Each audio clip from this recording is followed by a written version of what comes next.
Bueno, retomamos por acá. Espero que hayan disfrutado del recesito, que se hayan tomado un cafecito, hayan podido caminar, estirar las piernas, darse un airecito que hace falta. Estar encerrado tanto rato, maluquito, maluquito. Entonces los invitamos a seguir acá nutriéndonos de conocimiento con el seminario de control operacional para el gerenciamiento de tareas críticas. A continuación, vamos con la exposición a cargo de Daniel Andrés Vélez Valencia. Es profesional en seguridad y salud en el trabajo, abogado, auditor de centros de entrenamiento para trabajo en alturas y trabajo en espacios confinados, entrenador en trabajo en espacios confinados, auditor interno de la NTC 6072, centros de formación y entrenamiento en protección contra caídas para trabajo en alturas. Entrenador en trabajo en alturas. Entonces, adelante, señor Daniel, puede continuar.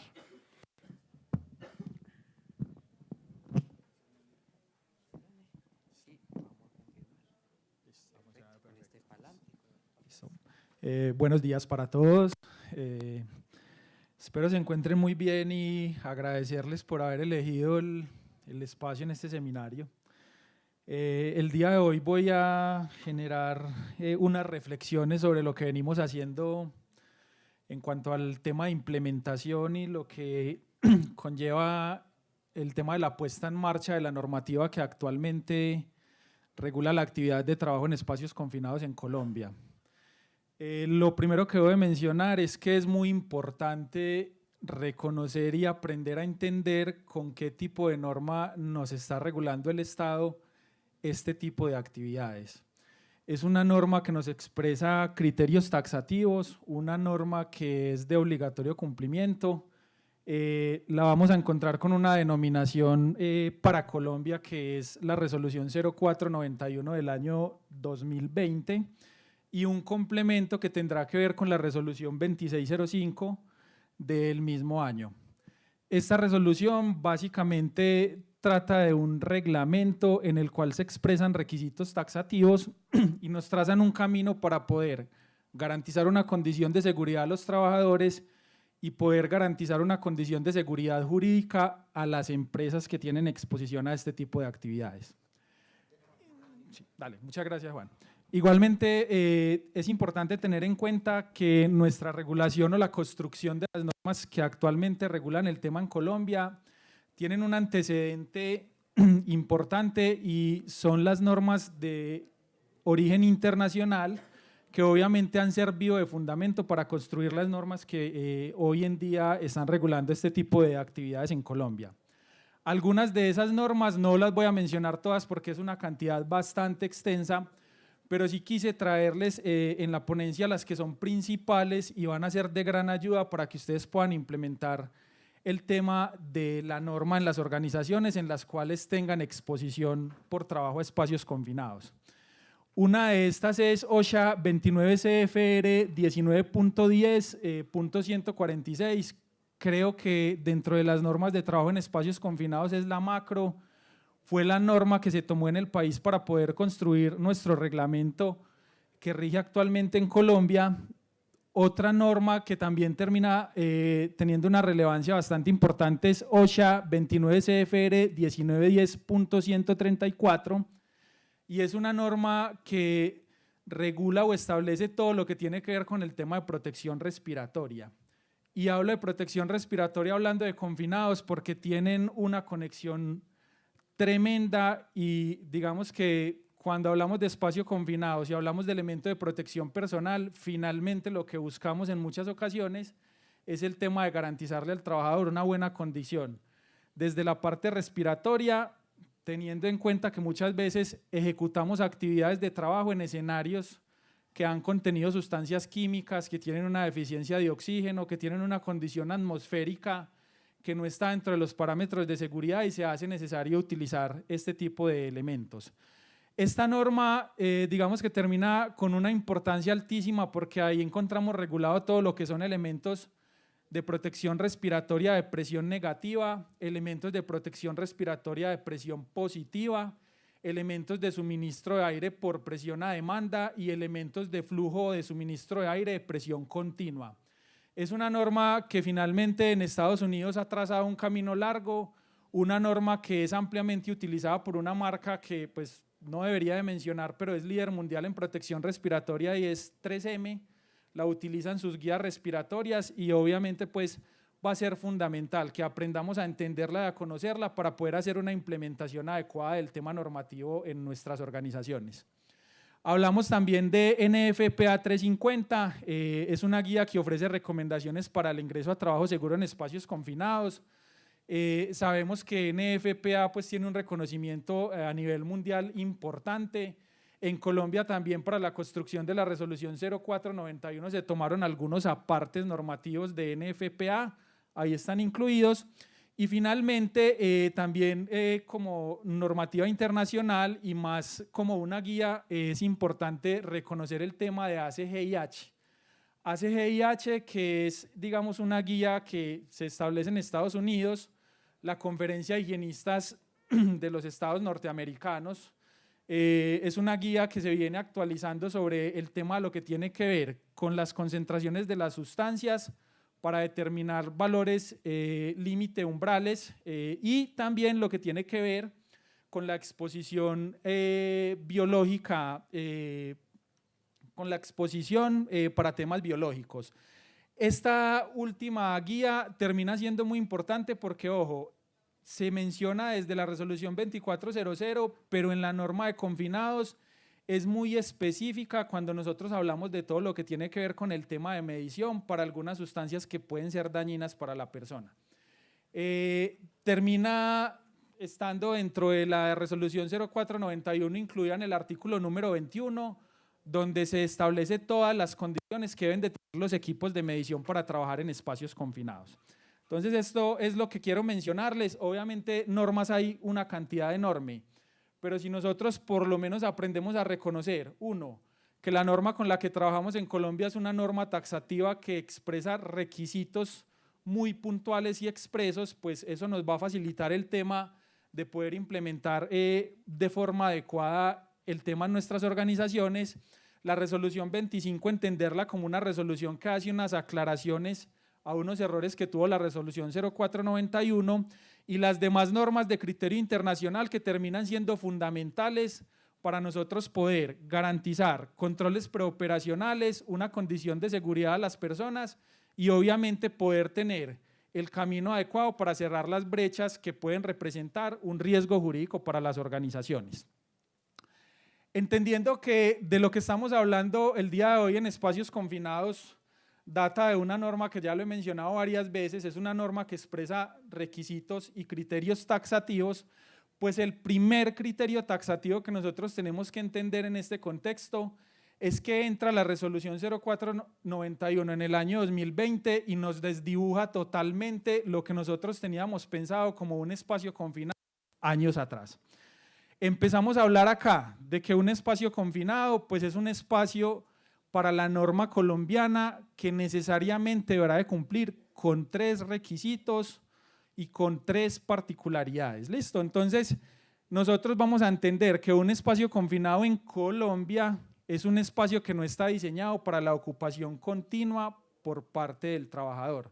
Es decir, todos aquellos espacios que nosotros desde la configuración, desde el diseño, los pensamos para una actividad productiva, para almacenar un producto, para algo que no sea garantizarle el hábitat permanente a una persona, será uno de estos el primer requisito para nosotros poder establecer esto como con la configuración de que pueda calificarse como espacio confinado.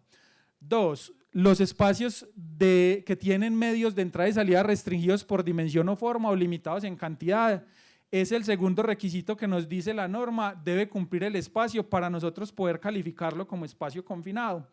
Y finalmente, pues vamos a hablar del último criterio, que es que el espacio sea lo suficientemente grande y configurado como para que el cuerpo de una persona pueda ingresar.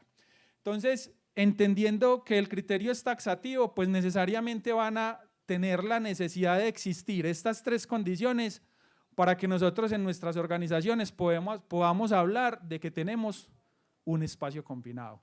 Tenemos hoy que borrarnos de la cabeza que un espacio confinado es el que solo es cerrado, el que solo tiene una entrada y una salida, el que es oscuro, el que tiene una alteración atmosférica, termina siendo sí elementos adicionales al espacio confinado y que podrían materializarse, pero ojo, hay una diferenciación por ser criterio taxativo, es decir, que espacio que no cumpla con los tres en Colombia no será un espacio confinado.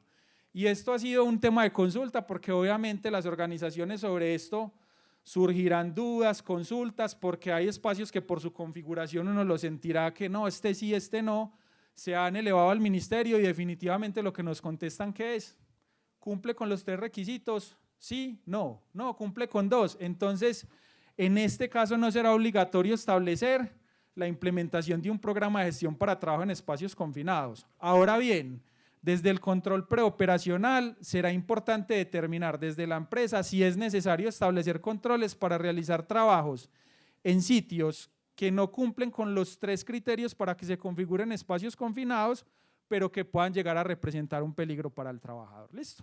Entonces, queda claro que estos son los tres elementos. De hecho, acá trajimos unas imágenes creadas, entre otras cosas, con inteligencia artificial, un cambio en el criterio que veníamos, digamos, desde la vieja data, con un conocimiento que se nos había entregado, pensando siempre que el espacio confinado era cerrado. Acá nos damos cuenta que espacio confinado puede ser un espacio que también sea un espacio abierto. De hecho, hay dos imágenes que quisimos ubicar acá en la presentación para que ustedes cambien un poco el contexto de lo que hoy día se maneja. Vamos a continuar entonces, digamos ya ahora sí con una pregunta que es más reflexiva que cualquier otra cosa. ¿Cómo implementar un control preoperacional que gerencie de forma efectiva la actividad de trabajo? Y esto, digamos que para mí desde el trabajo en la industria termina siendo muy importante porque una cosa es decirlo, recibirlo en un aula o una instrucción y otra cosa es vivirlo en la industria directamente.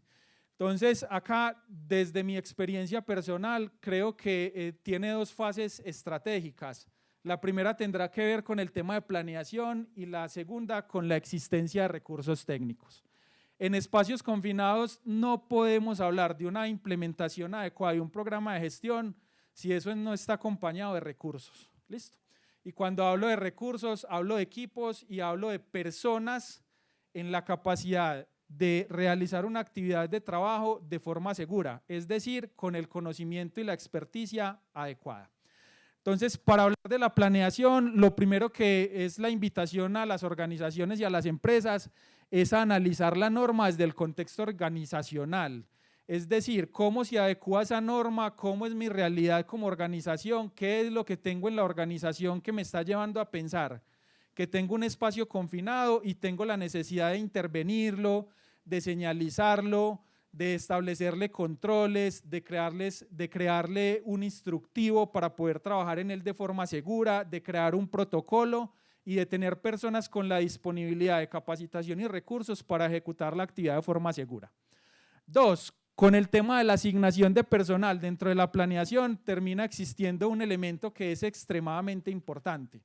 Y lo voy a hablar desde la planeación en su integralidad, y es reconocer que la norma en sus criterios taxativos lo primero que nos dice es que quien diseñe el programa de gestión para la organización tiene que cumplir con un perfil, y ese perfil, la sugerencia desde la experiencia es que sea una persona que aparte solo de cumplir con el perfil académico, también tenga un nivel de experiencia o la organización le brinde la posibilidad de formarse para adquirirla. Estamos hablando entonces en este momento de que las personas o la persona que va a diseñar el programa de gestión en una empresa para trabajo en espacios confinados, lo primero es que como mínimo debe tener una licencia como profesional en seguridad y salud en el trabajo, podrá ser ingeniero, podrá ser magíster, especialista, pero es lo mínimo, no hay cabida en el diseño para técnicos ni tecnólogos. Dos, tendrá que tener o estar acompañado su proceso de formación de un curso que se llama Administrador del Programa de Gestión para Trabajo en Espacios Confinados. Y digamos que desde ahí se construye la integralidad, porque al poder permitirle a esa persona que se forma y conozca la norma, pues va a desencadenar en que va a saber que tienen que existir unas personas formadas como trabajadores entrantes, otros como vigías de seguridad y otros como supervisores de trabajo en espacios confinados, y lo que queremos es garantizar cumplimiento de la taxatividad de la norma. Listo. Lo tercero será diseñar e implementar un programa de gestión acorde al marco regulatorio de Colombia, a la naturaleza de la empresa. Es muy importante que desde la parte preventiva nosotros estemos bien alineados con los criterios de norma. Si nosotros leemos la norma de forma adecuada, nos vamos a dar cuenta que nos trazan el camino para que se pueda construir desde la parte preventiva y desde la parte técnica unas condiciones de trabajo adecuadas para las personas. Pero aún más allá de eso, también para las organizaciones será fundamental porque eso va a permitir cerrar esa brecha de riesgo legal que se puede generar cuando nosotros no estamos cumpliendo con lo que es regulatorio y es, digamos, de carácter obligatorio en el país. En el criterio 4, pues entenderemos que planificar y estandarizar las actividades de trabajo en espacios confinados terminará siendo fundamental. Hoy lo pongo acá desde la parte de la planeación, pero si lo revisamos desde la parte del criterio normativo, la misma norma nos va a establecer que es importante que para cada espacio de trabajo, para cada tipo de trabajo que se realice, exista un estándar que reúna los criterios de seguridad, las formas de atender una situación de emergencia y las condiciones mínimas que establezca la organización para poder generar una intervención sin que se afecte la parte productiva ni la parte de seguridad. Ahora pasemos a la existencia de los recursos técnicos y yo creo que acá es donde se genera un poco de mayor dificultad al momento de poder implementar un programa de gestión de trabajo en espacios confinados en la organización. Y esto lo digo ¿por qué? Porque es una realidad. Si nosotros vamos a hablar de implementar un programa de gestión, tenemos que hablar de inversión y de adquisición de unos elementos técnicos que nos permitan garantizar y cumplir los elementos taxativos, como por ejemplo algunos que solicita el permiso de trabajo. Empecemos por ahí. Nos hablan de que antes de realizar una actividad de trabajo en espacios confinados debe existir un proceso de medición atmosférica para hacer la valoración de la condición de aire, de existencia de aire respirable o no, o la condición de presencia de sustancias químicas al interior de un espacio confinado. Entonces, esto de una vez nos lleva a pensar, hombre, si voy a implementar un programa de gestión, lo mínimo que debo tener en la empresa es un detector de gas. Y un detector de gas que si lo llevo a un análisis más profundo, me voy a dar cuenta que tiene que cumplir con unas características, que no puede ser cualquier detector, que la norma en el artículo 21 me dice que tiene que ser un medidor con bomba de succión, que tiene que estar acompañado de unos accesorios, de una línea de muestreo rígida, de una sonda flexible, de unos cilindros de gas patrón para hacer pruebas previas a la utilización del detector. Entonces, ahí me voy a dar cuenta que sí o sí la existencia de recursos técnicos se va a convertir en un elemento necesario. También vamos a mirar, digamos, el tema de lo que tiene que ver con gestionar el uso y mantenimiento conforme a las recomendaciones del fabricante de los equipos de seguridad y sistemas de protección de uso especializado. Cuando nosotros hablamos de espacios confinados, sí hay una etapa que es el diligenciamiento del permiso, una etapa que, digamos, necesita reunir algunas especificaciones de cómo vamos a ejecutar la actividad, de describir qué elementos de seguridad vamos a usar, pero ojo, cada uno de esos elementos tendrá su historia. El detector de gas tendrá su historia, el sistema de ventilación tendrá su historia, los sistemas de ventaja mecánica tendrán su historia, cada uno siendo parte de la elaboración o de lo que nosotros vamos a destinar como elementos de control y de seguridad para la ejecución de una actividad. Es importante que hoy nosotros nos preguntemos, hombre, si en los permisos que estamos diligenciando, si estamos depositando la información real y con los criterios de norma que nos piden. En los procesos de formación que uno desarrolla y digamos cuando uno hace la evaluación de un contratista en la empresa y hace revisión de ciertas particularidades al momento de que un contratista pueda ingresar a ejecutar una actividad en la empresa o digamos la formación que se recibe en un centro de entrenamiento, lo primero que uno empieza a cuestionarse es, y no voy a hablar mal de los equipos chinos, no quiero hacer referencia a eso, pero sí a las características mínimas que deberían de tener esos equipos para poder ser usados en Colombia. Encontramos equipos que no están en el mismo idioma que es el idioma nativo nuestro, equipos que tienen información en inglés y en otros idiomas que se dificulta su manejo, equipos en los cuales ni siquiera hay un establecimiento claro, un entendimiento de los manuales para saber cuándo tengo que calibrarlo, cómo es el manejo, qué cilindros de gas patrón necesito, qué reguladores de presión necesito para poder darle un manejo adecuado. Elementos que llegan a las empresas muchas veces ausentes de soporte en la misma ciudad donde se utilizan y por ende pues representan dificultades en el manejo. Entonces, esto es importante cuando yo hablo de la existencia del recurso técnico. Es muy bien tenerlo, pero también tenerlo bien seleccionado, porque muchas veces el recurso sale, pero termino comprando el equipo que no era, que es básicamente la historia que tienen muchas organizaciones. Decidieron comprar detectores, ventiladores, pero compraron el que no era. ¿Listo? Entonces, eso para tenerlo ahí de presente. También entonces quisiera hacer esta pregunta: ¿es el permiso de trabajo una herramienta que permite implementar un control operacional adecuado? Yo creo que para la mayoría de los que estamos acá es la herramienta por excelencia, pero no es la única, ¿cierto? Pero como es la herramienta por excelencia, pues yo debería de tener, ojo, un conocimiento básico de lo que es para la norma en el país, los requisitos básicos para un adecuado diligenciamiento, ¿cierto? Y que sea un permiso que me permita trazar una condición de seguridad a lo largo de la ejecución de una actividad de trabajo en espacios confinados.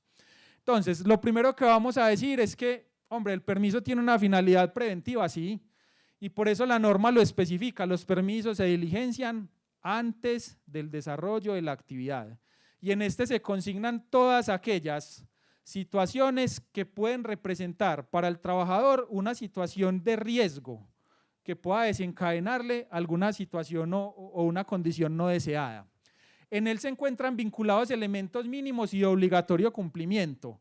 Acá es muy importante que nosotros aprendamos a leer. Cuando uno se va a la norma, en el criterio de norma, antes de pasar a cada uno de los apartes que debe contener el permiso, lo primero que le dice la norma es que son requisitos mínimos. Y cuando yo hablo de requisitos mínimos, pues lo primero que debo entender es que no debe estar ausente ninguno de ellos. Y termina siendo algo cuestionable, y es que uno se encuentre permisos de trabajo diligenciados en las empresas y cuando tú preguntas que qué tipo de medidor tienen, te contesten que no tienen, ¿cierto? Uno de los requisitos fundamentales del permiso de trabajo es que se realicen mediciones previas a la ejecución de la actividad. Un permiso de trabajo que carezca de información que es establecida como requisito criterio mínimo es un permiso que se convierte en un elemento que puede ser contraproducente para la organización en una situación de ocurrencia de un accidente. ¿Listo? Entonces, ahí eso para dejarlo claro. Obviamente, como ese requisito, habrán otros más que deberemos de tener en cuenta en su proceso de diligenciamiento. Dos, entonces nosotros ¿qué vamos a tener acá como elemento importante para poder diligenciar un permiso y para que éste se convierta en un control preoperacional eficaz? Claridad de la actividad de trabajo a desarrollar. ¿Qué vamos a hacer? ¿Qué es lo que se necesita hacer en ese espacio confinado? Realmente, cuando nosotros entramos a un espacio confinado, la actividad de riesgo puede ser la forma de acceder al espacio confinado, sí, pero finalmente lo que se convierte en una situación compleja y delicada es lo que finalmente vamos a realizar. Un proceso de limpieza, un proceso de mantenimiento, un proceso de intervención en el cual esté involucrada una energía peligrosa, un proceso en el cual tengamos contacto con una sustancia química peligrosa, un proceso, una intervención donde tengamos que interactuar con sustancias que estén por encima de los límites permisibles. Entonces ahí hay que tener mucha claridad de qué es lo que vamos a hacer para poder desde el permiso de trabajo convertir ese elemento en un control preoperacional eficaz. Dos, la capacidad de identificación, la capacidad para la identificación de peligro y establecimiento de controles. Cuando yo elaboro permisos de trabajo, sí tengo que tener muy claro quién es esa persona que tiene la capacidad de identificar los peligros, ¿cierto? ¿Quién se va a vincular desde la parte organizacional con un nivel de conocimiento sobre la tarea a ejecutar que pueda aportarle a ese permiso de trabajo valor? Si yo convierto el elemento o el permiso de trabajo en una actividad que lo estoy viendo solamente y meramente como el diligenciamiento de un documento, entonces ahí, ojo, esa parte de que sea preventivo y de que me garantice seguridad se pierde. siempre tengo que entregar o asignar una persona que esté en la capacidad de identificar los peligros desde todas las esferas. ¿Listo? Entonces, eso para tenerlo en cuenta. Conocimiento del estándar existente para el desarrollo de la actividad de trabajo. En espacios confinados la norma es muy clara, la norma te pide estándar para cada actividad puntual a desarrollar en un espacio confinado. Ahora bien, el interrogante, ¿en mi organización existen esos estándares para cada actividad que se va a desarrollar en un espacio confinado? ¿Cierto? ¿Existen? No existen, generalmente no existen porque usted se pone a pensar y usted dice, no, pero es que tengo tantos hilos, tantos ductos, tantos tanques homogenizadores, tanques de floculación, bueno, tengo infinidad de espacios, ¿tengo que hacer estándares para cada uno? Sí, listo. Y obviamente eso va a ser parte o va a contribuir con el tema preoperacional en el momento del diligenciamiento del permiso. Porque una de las condiciones que debería existir en ese diligenciamiento del permiso es que las personas que vayan a ejecutar la actividad conozcan el estándar particular de la actividad que se va a realizar en ese espacio. Vamos a hablar del conocimiento técnico en el uso de los instrumentos de medición y este es un tema extremadamente importante porque no es solo comprar el detector, es saberlo manejar y más allá de saberlo manejar o operar, es saberlo interpretar. ¿Listo? Todos los detectores obviamente vienen con una parametrización en las alarmas, la norma colombiana nos da, digamos que una información base para nosotros poder establecer cuáles son los rangos de seguridad en los equipos de medición, pero es acá también muy importante que nosotros aprendamos a reconocer cómo vamos a establecer esos rangos de seguridad cuando lo que tenemos que medir con ese detector de gas no está en lo común que plantea la norma. Es decir, tengo que medir cloro, tengo que medir peróxido de hidrógeno, tengo que medir amoníaco y oh sorpresa, eso no está establecido dentro de la norma. Pero es ahí donde se torna importante porque en las primeras normativas internacionales les mencionaba que es muy importante conocer cuál norma por ahí o cuál elemento. ACGIH. ACGIH sí nos dice cuáles son límites permisibles, cuál es el valor de exposición para un steel, qué es un IDLH, un IPBS, eso lo podemos tomar digamos, de esa guía. Entonces va a ser muy importante tener conocimiento técnico en ese aspecto y entre otras cosas reconocerlo como un elemento importante porque dentro de las obligaciones del empleador hay una en particular y es que las personas que operen los detectores de gas deben tener una capacitación en la operación y manejo del equipo. ¿Listo? Para que eso esté pues ahí muy claro. Capacidad para seleccionar los elementos de seguridad y protección adecuados según los peligros identificados. Esto es muy importante. ¿Qué tipo de trabajo voy a hacer? ¿Con qué lo voy a hacer? ¿Cómo selecciono el elemento de protección respiratoria? ¿Estoy seleccionando el adecuado? ¿Cómo selecciono un elemento de protección contra caídas? Necesito un elemento de protección para trabajar a alturas bajas. Necesito un elemento de protección según la actividad que vaya a realizar. ¿Cómo seleccionarlo de forma adecuada? ¿Necesito un ventilador? ¿Cuándo lo necesito? ¿Necesito usar un traje de protección química? ¿Qué nivel de traje necesito? ¿Necesito un traje tipo A, un tipo B, un tipo C? ¿Cómo abordar eso desde la selección adecuada del elemento de protección? Ojo, ¿termina influyendo en un adecuado diligenciamiento de un permiso de trabajo? Sí. Listo. Conocer los recursos y el plan para actuar en situación de emergencia. Una pregunta habitual de los permisos de trabajo y yo creo que es una pregunta que a los que trabajamos en la parte de formación pero también trabajamos en la situación real en campo ejecutando un trabajo, es una situación que muchas veces ponen a prisa a muchas personas porque el permiso te pregunta, ven y ¿conoces qué hacer en caso de que se presente una emergencia? Usted se va a lo general y ¿qué encuentran los permisos? Sí. Y cuando se va a la disponibilidad de los recursos para hacerlo, no hay nada. ¿Listo? ¿Conocen el plan de emergencias? No, el trabajador tiene una divulgación del plan de emergencias, de cómo actuar ante una situación de emergencias. No existe. Y termina siendo un elemento relevante, un elemento fundamental para nosotros poder actuar de forma rápida y que garantice una condición de seguridad para el trabajador. Por acá, como conclusiones finales, yo considero que la implementación adecuada del programa de gestión para trabajo en espacios confinados de forma integral genera condiciones de prevención y seguridad que permiten evitar accidentes. Vea, cuando yo hablo de controles preoperacionales, piense desde que usted está estructurando un programa de gestión. Piénselo desde ahí, piense cuáles son sus escenarios, piense cuáles son los recursos técnicos que usted tiene para poder trabajar de forma adecuada en esos escenarios y piense en qué tiene que hacer con sus trabajadores para que esos mismos trabajadores le puedan empezar a generar valor y puedan aumentar las condiciones de seguridad durante la ejecución de los trabajos en un espacio confinado. 2. Entender y aplicar la norma regulatoria existente en Colombia desde los criterios de taxatividad garantiza seguridad para los trabajadores y seguridad jurídica para las organizaciones. Esto es muy importante. La norma nos especifica qué hacer, cuándo y con qué. ¿Cuál es nuestro problema? Que nos ponemos a hacer interpretaciones por fuera del contexto normativo. Y vuelvo otra vez y traigo a colación el tema de los detectores. Da tristeza que una empresa disponga un recurso y compren un medidor por difusión cuando la norma de forma expresa y taxativamente le está diciendo que el medidor debe tener una bomba de succión, una sonda y una línea de muestreo rígida.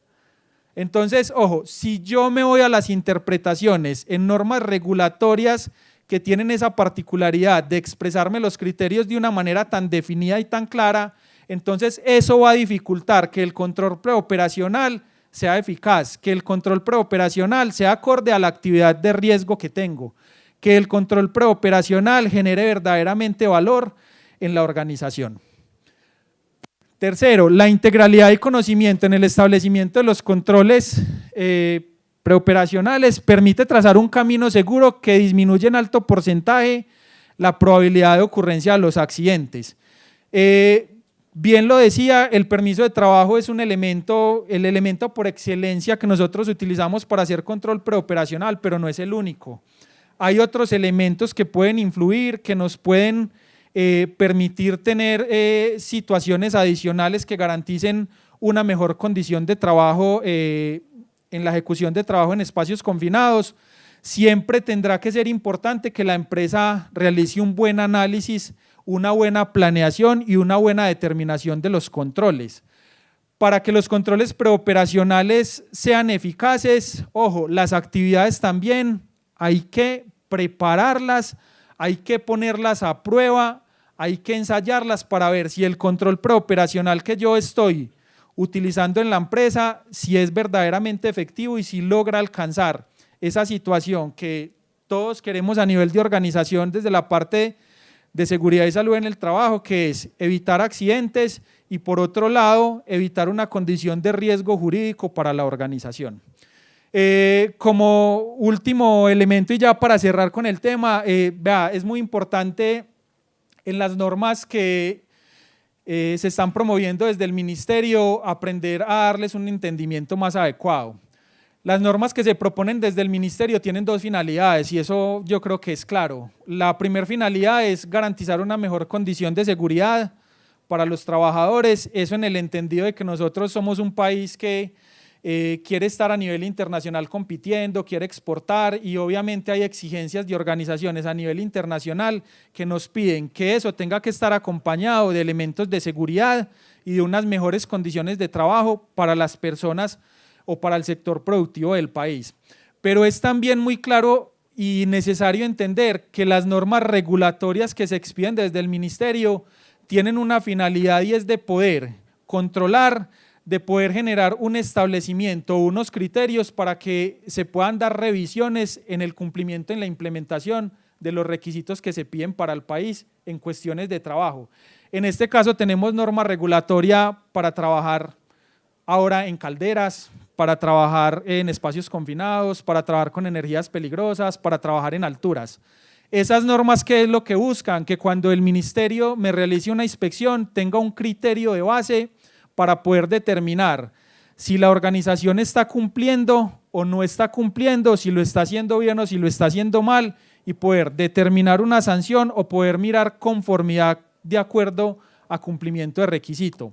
Y finalmente, pues tiene que ser, yo creo que es de conocimiento amplio, las normas técnicas que nosotros utilizamos en el país y en específico las que son de obligatorio cumplimiento en los procesos jurídicos sirven para que un juez determine si hubo conformidad, si hubo gestión de los riesgos, si la norma está en la implementación organizacional acorde a con lo que el Estado propone, y obviamente esto es determinante para las organizaciones y también en el contexto de seguridad de los trabajadores. Listo.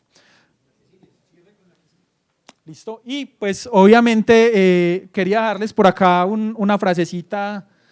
La seguridad se planea, la seguridad no se improvisa. Es cierto, toda actividad de trabajo que implique un riesgo significativo para el trabajador amerita que desde lo preoperacional tenga, digamos, un elemento de planeación con antelación, no maniobras de improvisación sobre el camino, porque generalmente sobre esto es que nos ocurren los accidentes. Listo.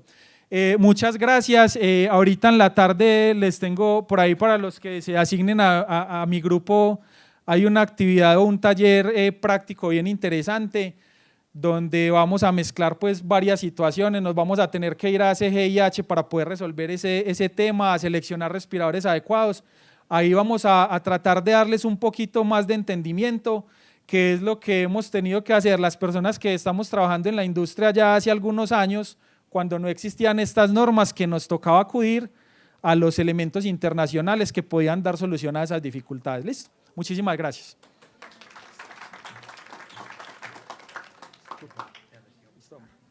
¿Se queda con el montón de una vez? Bueno, continuamos con trabajos en caliente, a cargo de Juan Carlos Medina Fernández. Es ingeniero químico, licenciado en docencia y especialista en salud ocupacional, con licencia de salud ocupacional vigente, con 11 años de experiencia como profesional en prevención de riesgos del sector químico en una ARL, 5 años de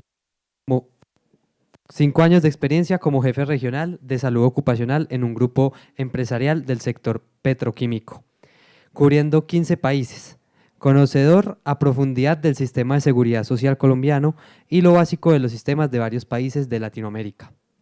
Profesor universitario de la Cátedra en Salud Ocupacional por más de 20 años, fue fuerte orientación a logro, trabajo en equipo, solución de problemas y conflictos, trabajo bajo presión, capacidad de adaptación y auditor interno certificado en ISO 9001, ISO 14001 y OHSAS 18001, con experiencia en realización de auditorías internas y externas, con logros principalmente en la intervención de la accidentalidad, planes de emergencia e integración de sistemas de gestión. Listo. Buenos días. Vamos a trabajar un complementario de lo que hemos visto durante toda la mañana y en muchas ocasiones, como lo dijo Daniel, en la tarde pues les tenemos una serie de talleres, vamos a hacer 5 mesas, una por cada uno de los casos, vamos a resolver esos casos aquí y los presentan ustedes.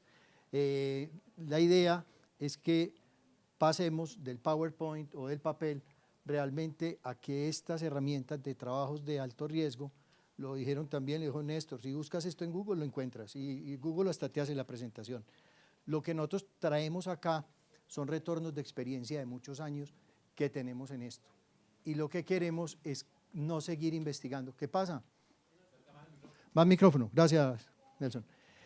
Lo que queremos es no tener que investigar más casos de estos, porque hay muchos casos que uno dice, ¿cómo sigue pasando de nuevo?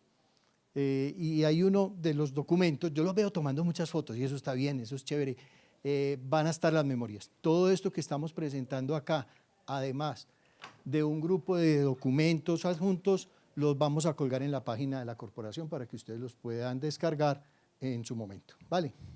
Entonces, ¿qué son trabajos en caliente? Y ahí lo conversábamos con Daniel, decía, Juan, ¿y el tema de normatividad?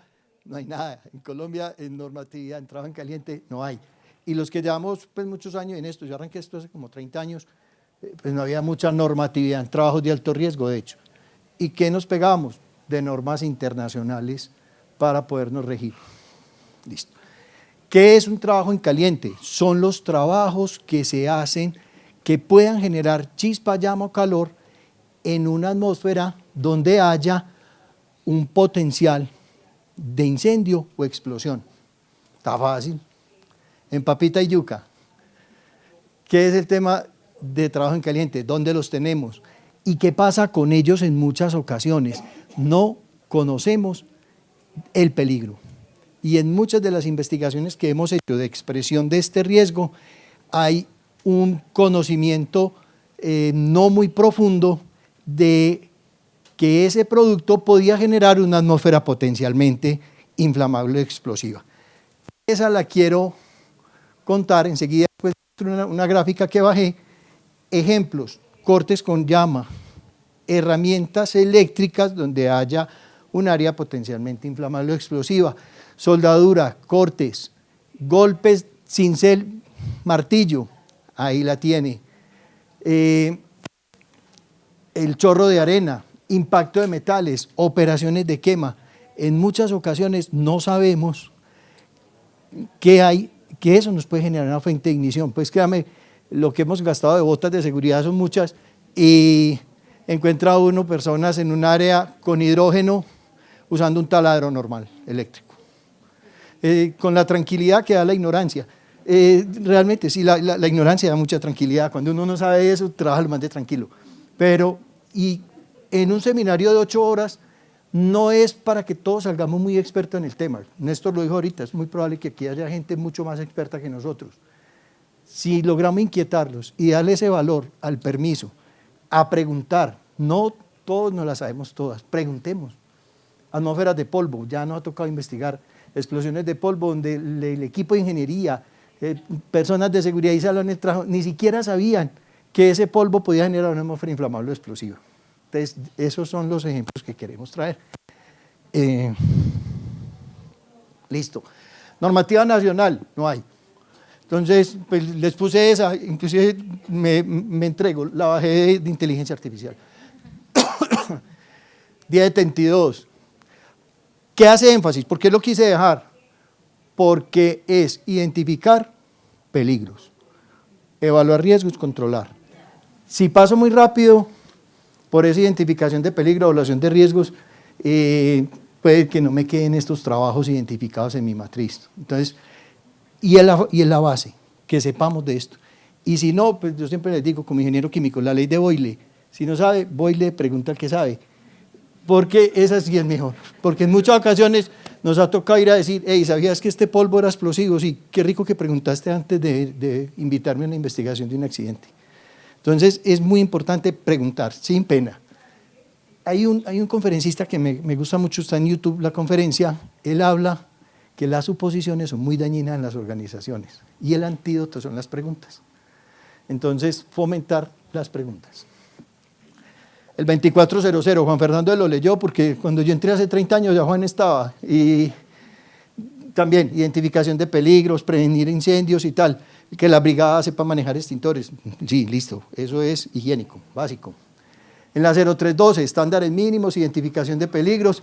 La 4272, ya nos la dijo ahorita Néstor, en alturas, en muchas ocasiones tenemos trabajos de alto riesgo combinados. De hecho, el taller que yo traigo en la tarde tiene 3 combinados. Ahí empecé ya a resolverlo. Tiene alturas, tiene confinados, tiene calientes y tiene aseguramiento de energías peligrosas. ¿Qué hay a nivel internacional? Ahí sí hay normas. En FPA tiene la 51E, norma para prevención de incendios durante operaciones de soldadura, corte y otros trabajos en caliente. OSHA también tiene un par de apartes. Esto, repito, queda en las memorias de ustedes. Donde nos hacen un énfasis grande. ¿Por qué traigo FM Global? FM Global es una aseguradora mundial. Tiene muy buen avance en esto y son muy generosos con la información. De hecho, está en español. Tiene un muy buen manual de trabajo en caliente, 30 páginas. Voy a colocar el vínculo en las memorias y hay un muy buen permiso para que lo usen como guía si no lo tienen. La API, la Asociación la American Petroleum Institute, tiene varias normas, pero se pega de dónde también, de NFPA y de OSHA. De hecho, en la Unión Europea no hay una norma para el trabajo en caliente. Casi todos se pegan de NFPA, de la 51B. ¿Qué es una atmósfera inflamable o explosiva? En este dibujito la traje toda, para no meterle mucha prosa. Y siempre que explico qué es la atmósfera inflamable o explosiva, lo hago con un ejemplo claro. Pensemos que este salón es un volumen de control. O sea, conozco el volumen de este salón. Tengo donde está este micrófono una fuente de ignición. Y tengo la capacidad, vamos a ponerla con GLP, de inyectar GLP en este salón. Y esa es la línea de concentración de GLP en el aire. Arrancamos con 0 GLP en el aire, fuente de ignición encendida. ¿Qué pasa? Nada. Le meto 3 partes por millón, la homogenizo, la fuente está, no pasó nada. Sigue el ejercicio, sigo subiendo la concentración hasta que voy a tener un destello, un fogonazo.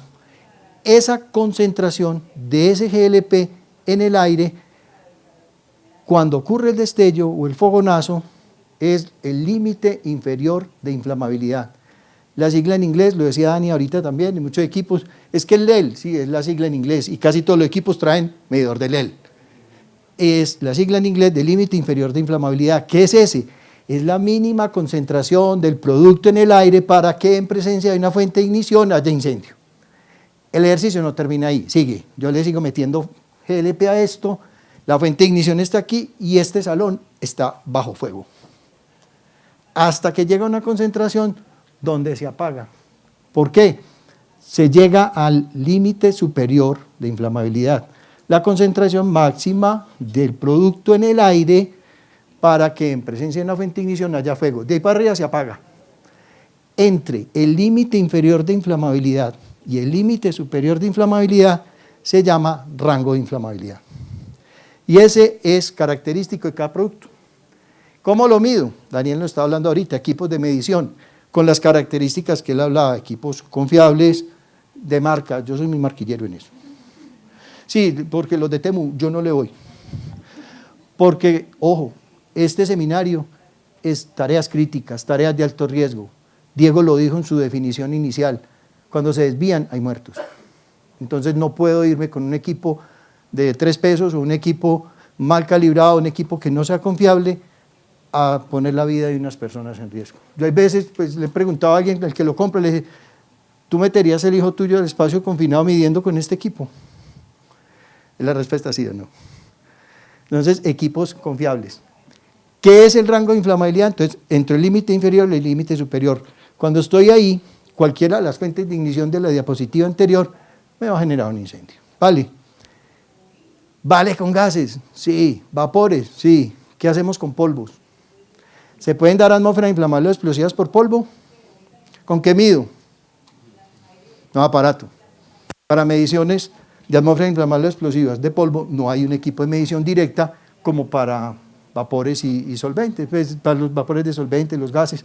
A veces sí, el explosímetro me funciona, el valor límite, el LEL. Hay que saber medir, porque no es solo comprar el equipo. Yo puedo comprar, sí, el de mayor marca, el de mayor respaldo. ¿Quién lo tiene en la mano? Y se los digo es porque en una ocasión fui a investigar un evento con desenlace fatal. La persona de seguridad y salud en el trabajo estaba muy ocupado por atenderme y me mandó con un chico que era el que hacía las mediciones. Genial. Dije, bueno viejo, vamos a hacer un trabajo en caliente. Mídame, y era un tanque de 9 metros de profundidad, y llegó el hombre, puso el aparato así encima de la boca, hágale. Y yo, hágale, de ahí para abajo hay 9 metros. ¿Tienes la extensión, la manguerita? Y me dijo, sí, espérate, la traigo. Trae una cinta métrica, medía unos 50, la manguera. Hay 9 metros abajo. Y hay un solvente más denso que el aire en fase de vapor allí. ¿Tú sabes eso? No, yo tomé un curso de atmósferas inflamables o explosivas, yo no lo niego, pero tú conoces el proceso, pues que las propiedades fisicoquímicas de ese producto que hay ahí, la densidad del vapor, ¿sabes que es más denso que el aire?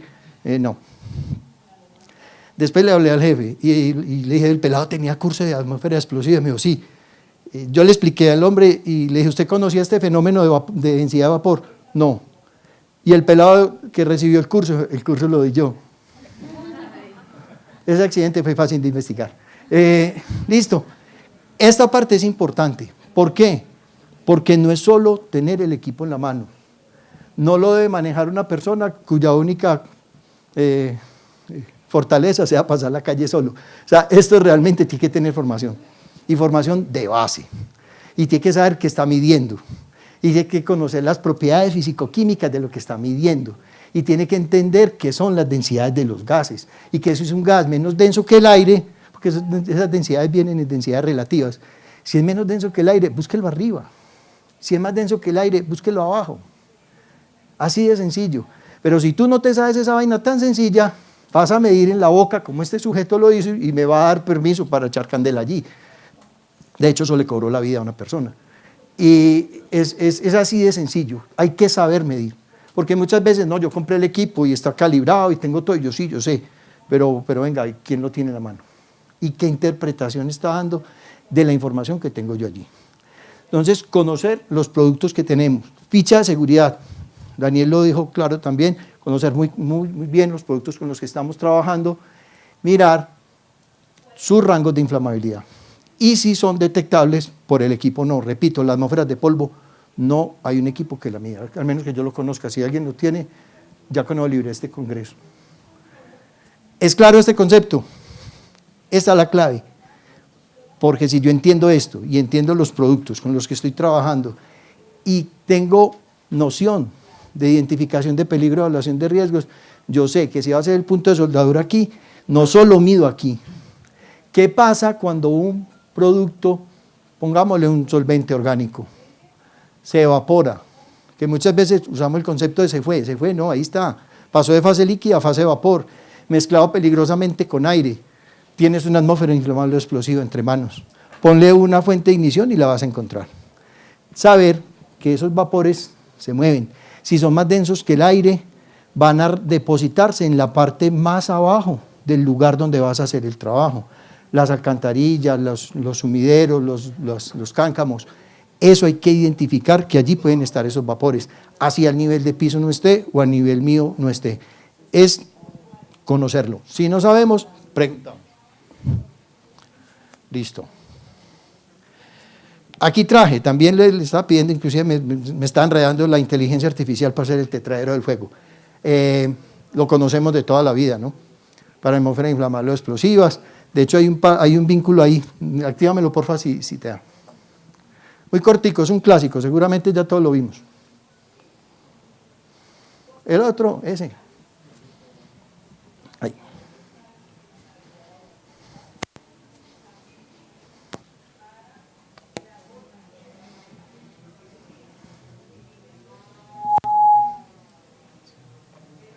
Este es un clásico, creo que la mayoría lo hemos visto. Lo que uno espera es que no lo hagan en la empresa.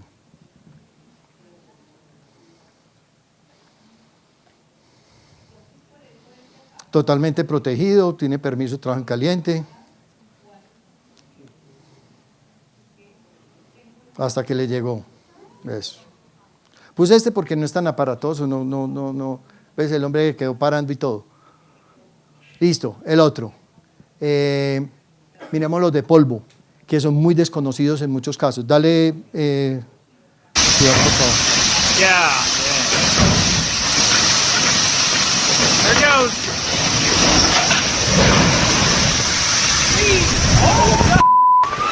Yeah.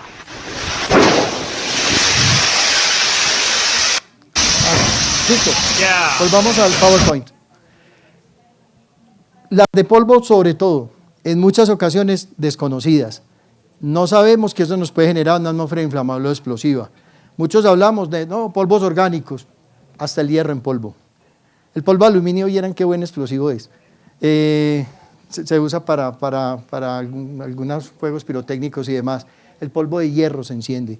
En el CSV, que se los voy a recomendar, están los vínculos que tengo allá atrás, hay un caso de una explosión de polvo, de polvo de hierro, y es bastante energético. No sé si han visto que uno coge una esponjilla de brillo, le le pone fuego y si la oxigena suficientemente va a tener un fuego muy simpático, pues muy bonito. Esto es importante. La de vapor y gases, fácil. La de polvo. Para una explosión de polvo, paso de tetraedro de fuego, me voy una de 5 lados. ¿Qué necesito? El combustible igual que el otro. El oxígeno igual que el otro. La fuente de ignición igual que el otro. ¿Qué tiene adicional para explosiones de polvo? La dispersión de ese polvo en el aire. No es que yo coja pues una libra de harina y le ponga una mecha y explota, no. Hay que dispersarla en el aire y se puede dar un fogonazo. Y si el lugar está confinado, se da una explosión. Y es bonita, pues de verdad se ve fuerte. Hasta con azúcar, leche en polvo, harina de trigo, muchos materiales finamente divididos, dispersos en el aire. Encuentra una fuente de ignición que en muchas ocasiones, y también es otra de las que hemos tenido dentro de la gran ignorancia que manejamos en muchas cosas, la estática, como un fuente generador, como una fuente de ignición, una descarga estática de las charritas que le pasa a uno con un ambiente de estos, aire acondicionado, tapete y demás, puede llegar a 20-25 mil voltios. Esa chispa es lo suficientemente energética para iniciar un incendio donde hay una atmósfera inflamable explosiva. Entonces, cuidarnos también de ese tema de estática. En muchas ocasiones, sí, yo la soldadura la tengo clara, miremos el tema de estática. Entonces, esa es otra de las recomendaciones que damos en esto. Prácticas recomendadas, es lo que hemos encontrado como retornos de experiencia. Lo quise poner en negrilla y en amarillo. Fue una capacitación que hicimos con Factory Mutual una vez. Para todos los permisos de trabajo de alto riesgo, todos. Lo deberíamos poner en rojo arriba. ¿Es estrictamente necesario que hagas esto? Y muchas veces nos hacemos la pregunta. Yo les cuento porque una vez, lo cuento mucho, es un tema de altura, ahí me le metí en esto al rancho, pero me pasó que un viernes me busca el de servicios generales en la planta donde yo trabajaba, me dice, ingeniero, vamos a limpiar los ventanales de los laboratorios, 3 pisos de ventanales. Eso va a ser mañana, necesito andamios, todo el tema de trabajo en altura. Yo estaba muy enredado y no le puse cuidado. Y llegué el lunes y los vidrios estaban limpios. Y yo lo busqué a él. Le digo, ¿cómo limpiaste los vidrios? Como usted no me puso cuidado el viernes, yo cogí el escobillón, le puse una extensión y limpié eso desde el piso. Y, maestro, el mejor trabajo de alto riesgo es el que no se hace. No siempre hay que entrar a espacio confinado, no siempre hay que bolear candela donde hay atmósfera inflamable o explosiva y no siempre hay que encaramarse a alturas, no siempre. Y ese aviso lo deberíamos poner en todos los permisos. ¿Ya evaluaste que es estrictamente necesario realizarlo? Sí, hágale pues. Porque esa pregunta, en muchas ocasiones, cuando estamos haciendo permisos, le dicen a uno, no, yo puedo desbaratar la piecita y llevármela para el banco de soldadura. Ánimo. ¿Para qué? Para no armar un show aquí de bomberos, mangueras, mediciones y tal. Pues quita la pieza, desatorníllela, llévela para allá, hágale la soldadura y vuelve y tráigala. Así de fácil. Y créanme que eso son el día a día en muchas empresas. Entonces, el primer retorno de experiencia o práctica recomendada, si es posible evitar el trabajo, evítelo. Si se puede atornillar o desbaratar, lléveselo. Entrene el personal que realiza las mediciones en los métodos de barrido de áreas, propiedades físico-químicas de los productos y la identificación de señales de peligro en el área. Este es total. Inclusive hay una diapositiva que traigo adelante, entrenar a profundidad. Ese concepto es tan potente, porque muchas veces, yo también hago el ejemplo de cómo le enseñé a mi hijo a lavarse los dientes. Un PowerPoint, le entregué un cepillo, una crema, le cogí la firma y ya. Eso no funciona así. Igual para los que hacemos las mediciones. O sea, uno necesita sí hacer todo eso, sí, pero también lo acompaño. Y venga, ¿usted qué entendió? De hecho, en una empresa que fuimos a investigar un evento, yendo a investigarlo, vimos que estaban haciendo todavía un trabajo en caliente sin los controles. Contratistas, aquí somos o usuarios de contratistas o somos contratistas, hay que elevar el nivel. Los regañaron, horrible. Los iban a echar, no, eso no es la solución, es tonto. Yo vengo en 15 días y ese man que está haciendo la soldadura se va a parar al frente y me va a explicar a mí que es una atmósfera inflamable o explosiva y los controles y me tiene que convencer que él ya sabe de eso. Ese es el nivel, ese es el nivel. Y sí lo hizo, pero no es echar a la persona, entrénelo y entrénelo a profundidad. Y el que haga la medición, que sepa y pregúntele. Pregúntele de densidad de vapores, pregúntele qué es el LEL, que me ha tocado hasta con bomberos, que les preguntó en un simulacro de fuga de oxígeno, por allá Giovanni, y le pregunté cuánto concentración de oxígeno hay, 0, y ya antes ya estamos muertos. Y yo, no, ese era el LEL. Ah, bueno, no sabes manejar el equipo de medición. Plan de mejoramiento, aprende a manejar el equipo y a leerlo. Antes de iniciar cualquier trabajo en caliente, se deben analizar y determinar riesgos y características donde se va a hacer, y si hay otros trabajos asociados. Voy a tomar agüita.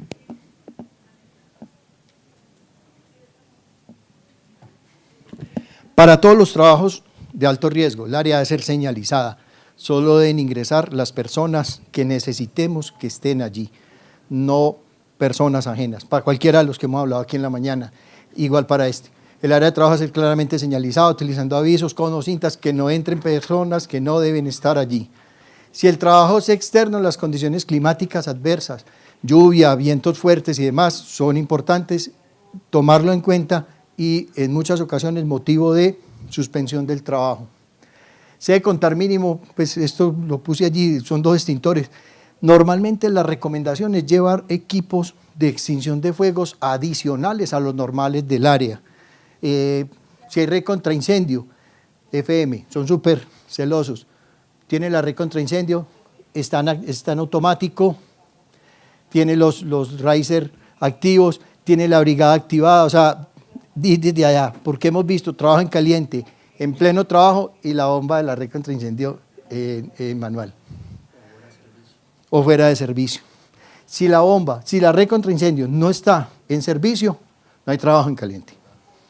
Si la red contra incendio sale de servicio, y es una práctica de FM, se hace una tarjeta roja de red contra incendio fuera de servicio, no haces trabajos en caliente. O sea, la primera restricción es no trabajos en caliente con red fuera de servicio. Esas 2 cosas no se pueden poner a la par. Pilas con eso, es una buena práctica de los de FM, es potente.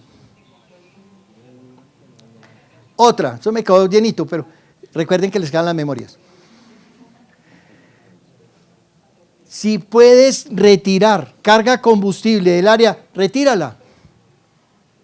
O sea, si hay una estiva con bidones de material, pues quítelo de ahí. Así de sencillo. Si el piso se puede encender, pues mójalo, a no ser que te vaya a incrementar el tema de contacto con electricidad. Siquiera 15 metros. De hecho, un experto en soldadura una vez en una conferencia que nos dijo, una chispa de soldadura eléctrica puede viajar hasta 20 metros con la suficiente energía para iniciar un incendio. Porque hemos visto trabajo en caliente que queman la empresa porque están haciendo soldadura en techo y el soldador, que lleva muchos años de experiencia, dice, no, eso llega apagado al piso. No. Y yo siempre les digo, cuando uno se muere siempre es la primera vez. Y eso no repite. No hay una excusa para que él piense que se va a apagar sola y el piso abajo lleno de material plástico o material que se puede encender. De hecho, hay una práctica chévere que me gustó de Factory Mutual, nos quita como esa conversada que hacemos cada rato de inflamable o explosivo. ¿Es que es combustible o es inflamable? ¿Cuál es la diferencia? Fácil, 100 grados Fahrenheit. Esa es la diferencia. Los que tengan por debajo de 100 grados Fahrenheit, que son cerquita de 38 grados centígrados, emitan vapores que se puedan encender, es inflamable. De ahí para arriba, combustible. ¿Qué hizo FM? Se quitó eso de encima y los llama líquidos que arden. O sea, si usted maneja líquidos que arden, no le ponga a debatir que inflamable es combustible, no, es un líquido que arde, no le dé papaya, quítelo de ahí. Es buena práctica recomendada de ellos ahí. Y nos piden siquiera 15 metros, a mí me gustan 20. Suelos y paredes combustibles, en ocasiones tenemos suelos que se pueden encender, pisos de madera y demás. En esa tuvimos una conversada interesante cuando tuvimos el entrenamiento de trabajo en caliente con ellos, porque nosotros normalmente en la planta cuando terminábamos los trabajos en caliente, recogíamos y nos íbamos todos. Y ellos dijeron, no es tan fácil, me dejas a alguien 3 horas allí. ¿Por qué? porque si en el lugar hay material que pueda generar brasa, en las próximas 3 horas se te puede desencadenar un incendio y ya tú no tienes los recursos al lado. Entonces es una muy buena práctica. Inclusive en el manual de FM aparece ahí una tablita con el número de horas y demás. Se me hace demasiado práctica. Me dio mucha lidia venderla a la empresa, la verdad era esa. Porque cuando uno le prestan los brigadistas, acompañantes y tal, eso casi que es con cronómetro. Y devuélvamelo rápido, no se me le va a tocar a pararse 3 horas a esperar que no haya iniciado un fuego porque teníamos cartón, papel o costales. Sí, sí se puede hacer retardamiento, recubrir las estructuras con retardantes al fuego, es una muy buena práctica también. Listo. Suelos y paredes combustibles deben empaparse con agua, con arena húmeda, tapar los cáncamos con lona, arenita mojada para que no se nos vaya a ir por allá. El agua no lava. Si el producto no es miscible con agua, usted puede botar agua todo lo que quiera. De hecho hay un video, no lo traje ahí, donde el señor lava un frasco donde contenía un solvente orgánico, lo lavó 3 veces con agua y le puso un fósforo y se incendió. O sea, si no es miscible, no es miscible, por más agua que le meta, que es que llevo 2 días vaporizándolo, pues mírale que todavía está por encima del 10% del valor límite permisible, del límite inferior de inflamabilidad. Si existen perforaciones, miren que las chispas les pueden pasar por allí. Desconecte equipo eléctrico, tape cuando sea el caso, las tuberías y válvulas pueden verse afectadas, sobre todo si tienen pérdidas de contención esos equipos. Cuando se está soldando en altura, ojo con eso. El permiso nos pide, bueno, hay alguien que lo ejecuta, el que está ejecutando la labor, el que está haciendo el manejo de la herramienta eléctrica, la soldadura, tal.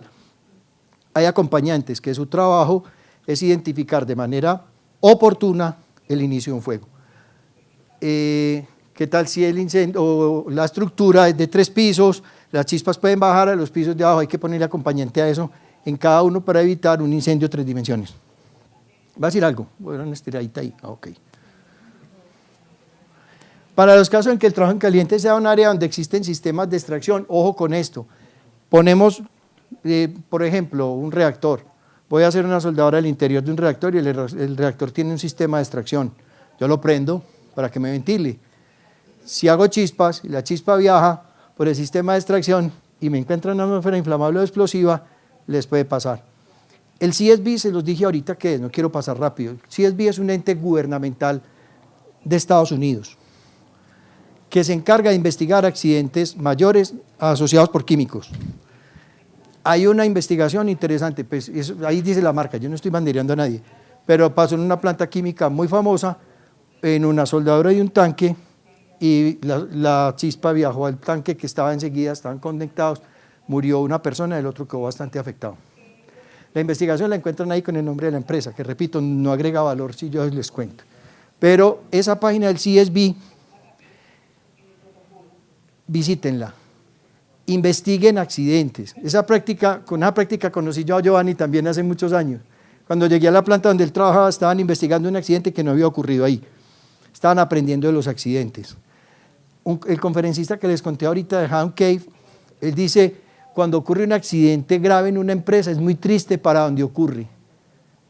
Para el resto del mundo son lecciones gratis. Tomemos esas lecciones, estudiemos de accidentes. Pues mi hijo me critica mucho que yo, ¿por qué estudio tantos accidentes? Porque estoy tomando lecciones gratis. Para el resto del mundo son lecciones gratis. Aprendamos de lo que ha pasado en otros lados y veamos que eso se nos puede replicar en operaciones nuestras.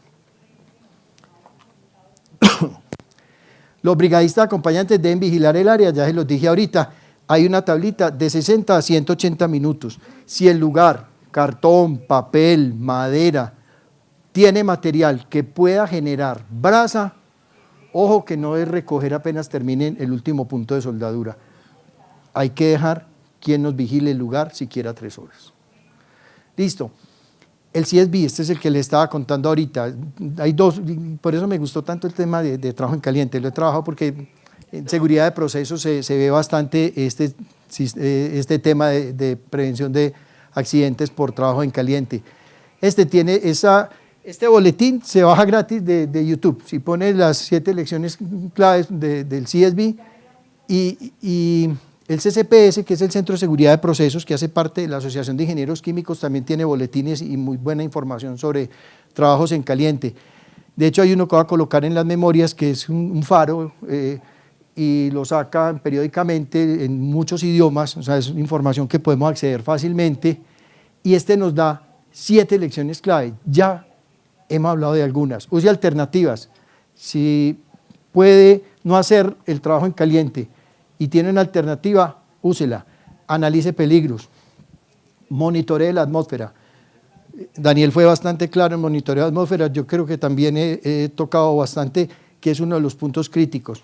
Supervise permanentemente el área, use permisos escritos, permiso escrito el mismo día, también lo dijeron ahorita, ¿no? Y me ha pasado y es verdad, no, es que este fin de semana es puente, entonces llega el ingeniero de mantenimiento y deja todos los permisos del fin de semana firmados. Eso no sirve y no para pasar auditorías.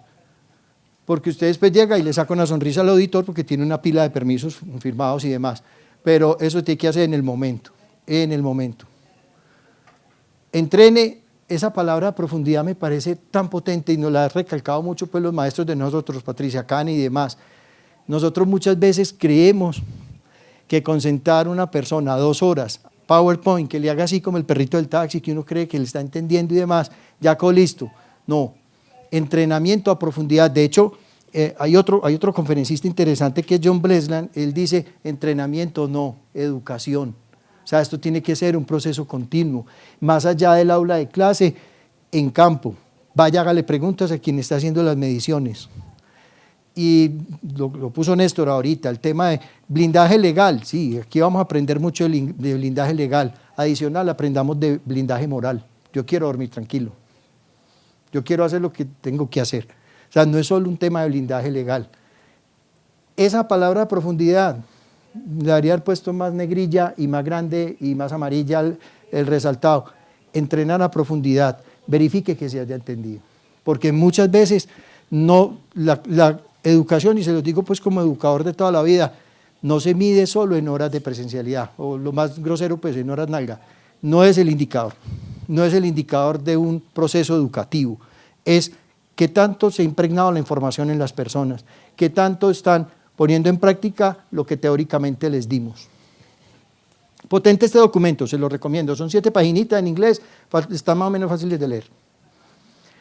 Estos son vínculos de interés. Del CSB les coloqué 3 videos que se hacen interesantes, los van a tener en sus memorias, repito, el documento de las 7 lecciones claves. De FM Global está libre, pues yo lo accedí muy fácil y la ventaja pues es que uno escoge el idioma y son documentos muy fáciles de entender y de poner en práctica en la organización. En la ARL Sura también hay buena información, pues yo trabajo allí, entonces también coloqué algún vínculo de lo que se tiene en la página donde yo trabajo en mi compañía, hay muy buena información de esto. Y dudas, pregunten. No todo el mundo sabe esto, no todo el mundo, este es de los más desconociditos. Esta frase es de Haddon Cape, que les dije ahorita, porque lo encontré en el beacon, en el faro pues, de CCPS, dice, hey, hemos investigado entre el 90 y el 2010, donde salió el documento, más de 60 personas muertas por esto, dice, ¿qué falta por aprender? Y Haddon Cape en su conferencia pone, no hay accidentes nuevos, hay lecciones que no hemos aprendido. Y esto es mejor aprenderlo antecitos para irlo a aplicar. Así sea un poquito extremo, apoyémonos de personal experto, no nos dé pena preguntar. Este tema es de los más desconocidos en los trabajos de alto riesgo y como les mostré en las diapositivas iniciales, no hay mucha información, pues no hay mucha legislación al respecto. Preguntas, ¿estamos bien de tiempo? Hay 5 minutos, ¿hay preguntas, insultos? Vale. Buenos días, yo tengo una inquietud. Si yo tengo trabajos en caliente que me generan chispa, pero alrededor no hay nada que me genere como la fuente de ignición, ¿se considera trabajo en caliente o ya por no tener esas fuentes deja de ser trabajo en caliente? Buena. Lo que hablamos ahorita, es muy buena pregunta y es muy frecuente. Si yo estoy haciendo esa chispa, llama calor, lo que hablamos ahorita, en un lugar donde haya atmósfera potencialmente inflamable o explosiva es en caliente. Pero si hablo con el ingeniero, él me dice, no, yo puedo desatornillar esto y llevármelo al banco de soldadura del área de mantenimiento, ya no es trabajo en caliente, ya no. ¿Por qué? Porque allá puedo echar soldadura tranquilito y no tengo atmósfera inflamable o explosiva, ahí ya no es trabajo en caliente. Ah, sí, es que chispa va a haber, la soldadura le va a generar chispa, la pulidora le va a generar chispa, pero no hay una atmósfera potencialmente inflamable o explosiva. El banco de soldadura es para hacer soldadura. Pero Esto es discusión y como dice aquí mi compañero, yo tengo un concepto diferente, donde yo genere chispa en cualquier lugar, inclusive el banco de soldadura. en cualquier lugar es caliente. Y es frío si yo voy en una parte donde hay atmósfera peligrosa y yo voy a usar una herramienta que no genere chispa, una pala plástica, por ejemplo, es en frío. Así tengo una atmósfera peligrosa. ¿Sí? Ese es el concepto. ¿Sí? Respeto el concepto, pero realmente... Pero caliente siempre. permisos pues, para hacer soldadura en el banco de soldadura, no. Pero si tú lo tienes así, no está mal. Estás poniendo barreras adicionales y no voy a criticarlas.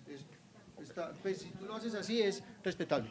Pero normalmente los permisos sí se hacen en donde atmósferas potencialmente inflamables están presentes. Pero si tú lo tienes en tu compañía de esa manera, no está mal. Estás yendo más allá de lo que es lo básico. Perfecto. Ahí Estamos con él, ya contigo. para realizar un aporte. Un trabajo en caliente es una actividad intrusiva. Una actividad intrusiva es una liberación de energía, la cual requiere de ciertos componentes para que se dé la explosión. Adicional a eso, sí podemos evitar trabajos en caliente, ya sea un hot tub en frío y con los respectivos controles y el respectivo análisis de riesgo. Sí, eso Era mi aporte ahí. muy buen aporte, gracias. Y hay uno primero, Juancito. Aparte, Pero bueno. aparte de la, Ya el tiempo también se me está acabando y por la tarde tenemos taller, pila. aparte de del marco normativo que nos compartió, las normas técnicas colombianas, ¿cuál podría referenciar en cuanto al tema de soldadura? Pues para prevención de trabajos, para prevención de incendios por trabajo en caliente, no tengo. No. Ahí te dicen las normas cómo hacer la soldadura bien hecha y tal, pero no la asocian a hacer un evento iniciador de un incendio o una explosión. No, al menos que yo lo conozca. Si alguien lo conoce, bienvenido. Ok, en cuanto al tema de las chispas que se generan o las partículas incandescentes que se generan para una actividad de lo que es, por ejemplo, una pulidora versus un tema de un equipo de soldadura eléctrica, de arco eléctrico, el tema de las temperaturas para cada uno es diferente. Por ejemplo, ¿qué distancia mínima de seguridad se requiere para de pronto empezar a iniciar lo que es una mampara, utilizar una mampara, una barrera física, de tal manera que podamos realizar el trabajo en condiciones seguras? Sí, que no te quede encima donde vas a hacer la soldadura, pero haz el barrido de límite inferior de inflamabilidad, siquiera a 15 metros. Y las barreras lo más cercano para evitar que las chispas se muevan. Independiente. Y se puede mojar piso. Ambas chispas, las que tú describes, tanto la de la soldadura como la de la pulidora, son suficientemente energéticas como para para iniciar un incendio o explosión y una atmósfera potencialmente inflamable o explosiva. Ambas son suficientemente energéticas. Ok, gracias. Dale. Señor. De acuerdo a lo que comentaba o la pregunta que hacía la compañera, cuando hacemos soldadura, pues generamos chispas, yo creería que debe ser considerado en caliente, dado que hay atmósferas que viajan. O sea, tenemos nubes gaseosas explosivas que yo puedo estar soldando aquí, y se lo digo con criterio personal porque soy soldador de hace 30 años. Qué bueno. Y tenemos plantas alrededor donde hay liberación de atmósferas explosivas que llegan a nuestro punto de trabajo y pueden generar una explosión. Entonces, ahí es donde tenemos también que tener consideración con ese punto en caliente. Muy bueno. Hay que reevaluarlo el concepto porque sí se ha dado. Buenísimo, sí, claro. El explosímetro yo no lo apago apenas hice la medición. De hecho, lo dejo encendido y se lo cuelgo al que está ahí haciendo el trabajo, o lo tengo con los acompañantes, porque las condiciones pueden ser cambiantes. O sea, si hay un movimiento de vapor mezclado con aire, atmósfera potencialmente explosiva, y te llega ahí, vas a tener una situación. Listo. En la tarde nos vemos con el taller. Vamos, Giovanni Pavas. Vamos, Lucas, tú presentes a yo.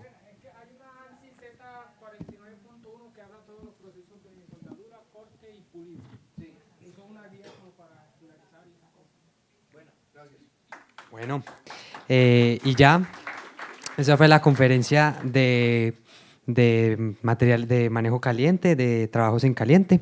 Y vamos con la última conferencia de la mañana, que es aseguramiento de energías peligrosas, a cargo de Giovanni Fernando Pavas Restrepo. Es ingeniero en instrumentación y control, especialista en seguridad y salud en el trabajo y magíster en administración de riesgos. Su principal enfoque profesional se basa en orientar y gestionar las mejores prácticas asociadas a la seguridad y salud en el trabajo dentro de las organizaciones, así como en el mejoramiento normativo en instalaciones que se presentan riesgos tecnológicos, especialmente en la industria química. Cuenta con una experiencia de 30 años en la industria de los gases, donde se ha dedicado a desarrollar e implementar prácticas normativas y de ingeniería de alto nivel. Bueno, buenos días para todos, ya casi mediodía. Muchas gracias por estarnos escuchando sobre este tema que de verdad, desde el punto de vista de vida, importante, relevante y de responsabilidad de cada uno de los que trabajamos en las áreas de seguridad y salud en el trabajo. El tema de aseguramiento energético, bueno, quisiera también, y básicamente de cada uno de los compañeros expositores, generar de pronto algún conocimiento, generar algo que nos llevemos de cada uno de ellos. Y hablaba o revisaba tanto en uno de ellos, por ejemplo, sobre el tema de ética, ¿cierto? Cuando hablaban por allá de alturas, de que se generaban certificados simplemente para tener la persona certificada y poder subsanar esa situación frente a cualquier organismo que nos vigile, que nos revise o frente a cualquier accidente. Hablaban también en el tema de espacios confinados de la importancia de tener equipos buenos, equipos que estén debidamente calibrados, verificados y que nos asegure eso. Yo siempre tengo un dicho que más peligroso que tener un analizador es tener un analizador y tenerlo descalibrado, ¿cierto? Porque vamos confiados en algo que no tenemos. Tenía también el tema de izajes, cuando hablaba de la importancia y de la diferencia en las culturas y los procesos de formación que tenemos en cada una de las culturas nosotros, y es listo, si nos decían vámonos arrodillados, pues nosotros vamos a llegar al momento en que decimos, no, yo para qué estoy haciendo esto, dejo de hacerlo, ¿cierto? Es también estar convencidos por qué lo estamos haciendo y cuando hacemos procesos de entrenamiento.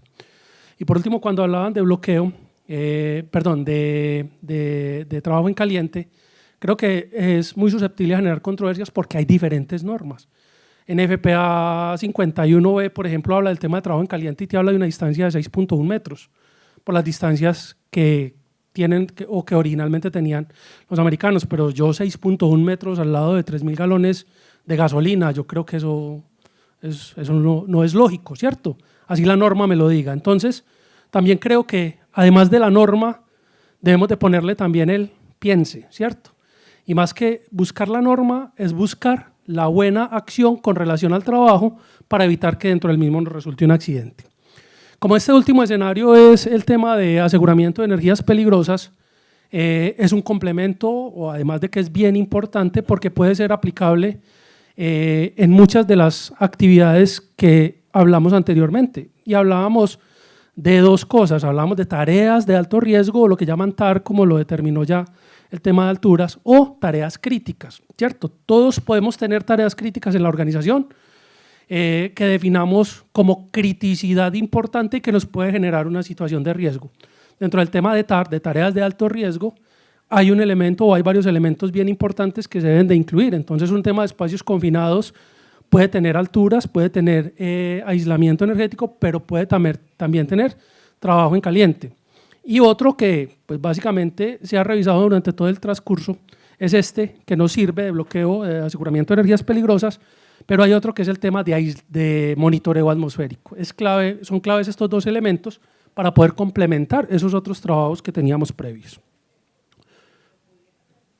Bueno, ¿este no avanza? Por favor, me ayudan ahí con el avance que se le acabó la pila. Ok. Bueno, en cierta forma, el bloqueo tiene una historia una historia normativa, pero una historia artesanal también. Resulta que los procesos de minería a la entrada del socavón, era importante definir qué persona estaba dentro del socavón. Y uno de los elementos que utilizaban era poner un candado con un nombre a la entrada del mismo. Y lo que originalmente plantea el bloqueo, el aislamiento energético, es asegurar la persona, ¿cierto?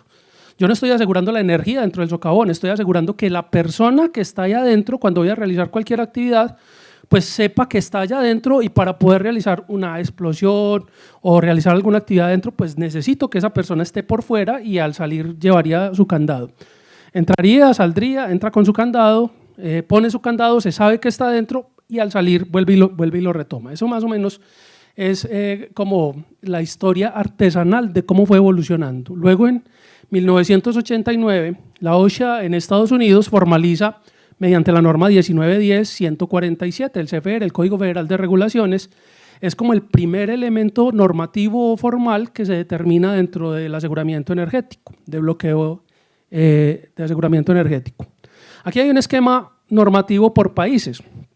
Tenemos entonces en Estados Unidos la que acabamos de hablar, en 1989 con la norma OSHA. Luego en el 90 Europa Occidental saca estas dos normas, la ISO 14118 y la DIN en Inglaterra, la 1037. Ese es un elemento que es muy similar, tenía características muy similares tanto en Europa como en Estados Unidos. Todos saben que a nosotros nos llegan los elementos normativos, pues, de Europa y Estados Unidos.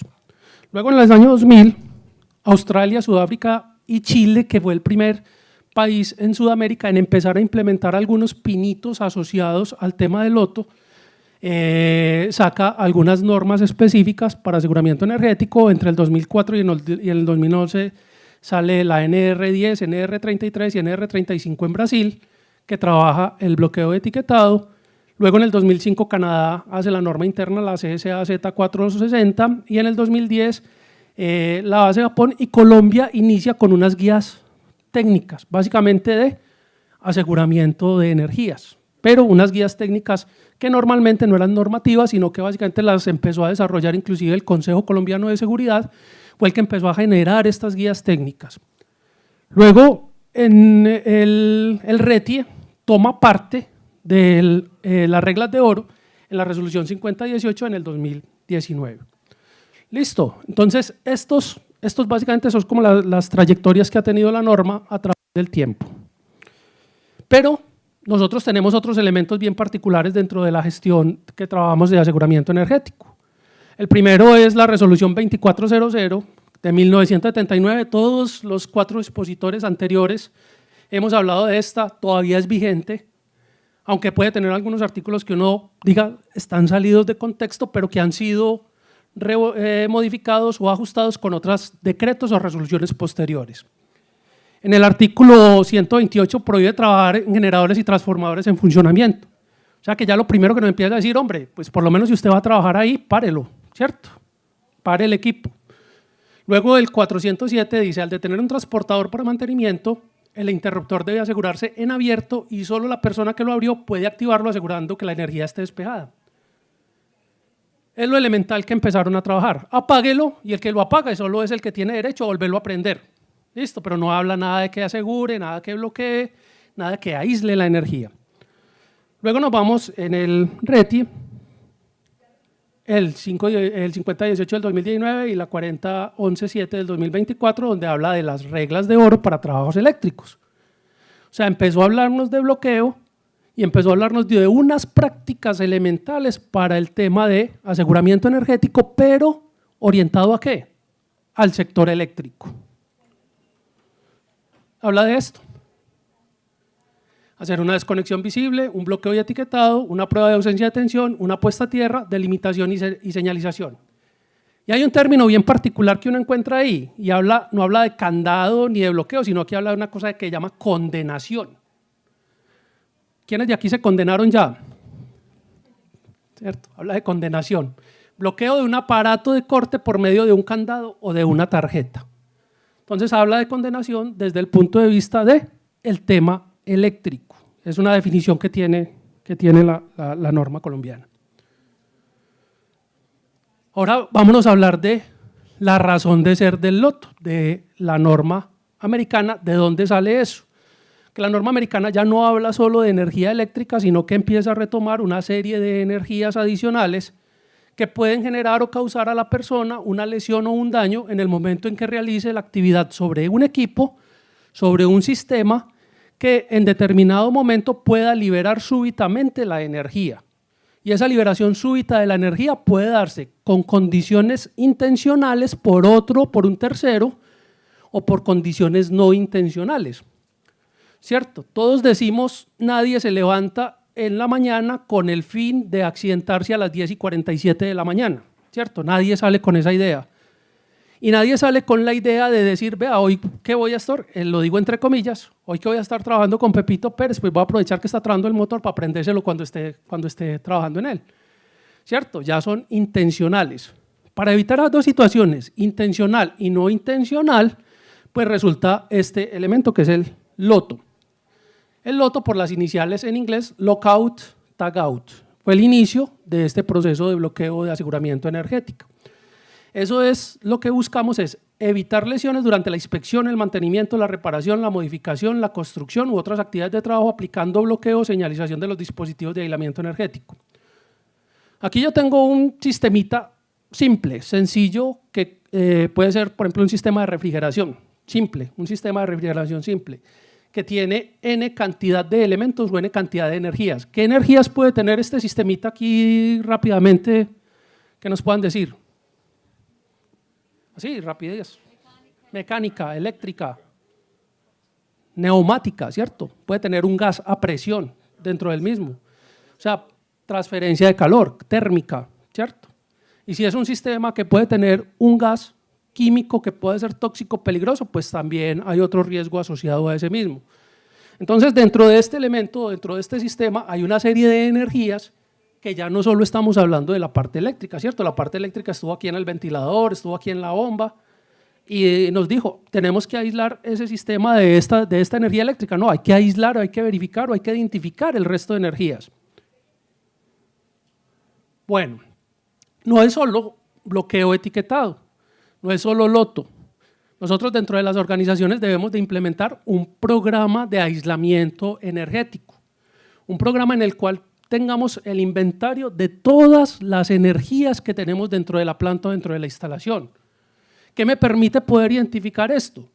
Y lo hablaban ahorita al principio.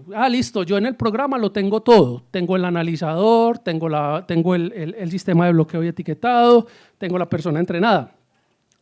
Pero la realidad es que cuando vamos a realizar el trabajo, el analizador que tenía no es el que me sirve para el gas que hay presente en el sistema. Cuando voy a mirar la válvula que tenía, era una válvula, había comprado un protector, un cobertor de válvula de galleta, los que llamamos de galleta, y resulta que el cobertor era para una válvula de bola. ¿Listo? Entonces, ¿de qué me sirve eso? Y operaciones o producción pendiente de mí para que yo realice el trabajo y presionando para que lo haga rápido. Entonces, el plan de trabajo debe ser clave, esta planificación para identificar las fuentes de energía, para identificar los recursos necesarios que requiero para ese desarrollo de esa actividad, son elementos claves. Las fuentes de energía, ¿qué me lo genera? Ahora, otro elemento bien particular, energías residuales, ¿cierto? Podemos tener elementos, un resorte normalmente puede ser una energía residual, un tanque elevado tiene una energía residual, ¿cierto? Energía hidráulica o potencial que se nos puede salir de las manos en el caso de la apertura de una válvula.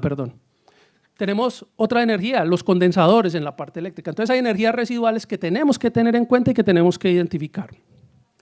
Tengo que tener en cuenta también los trabajadores que pudieran resultar lesionados.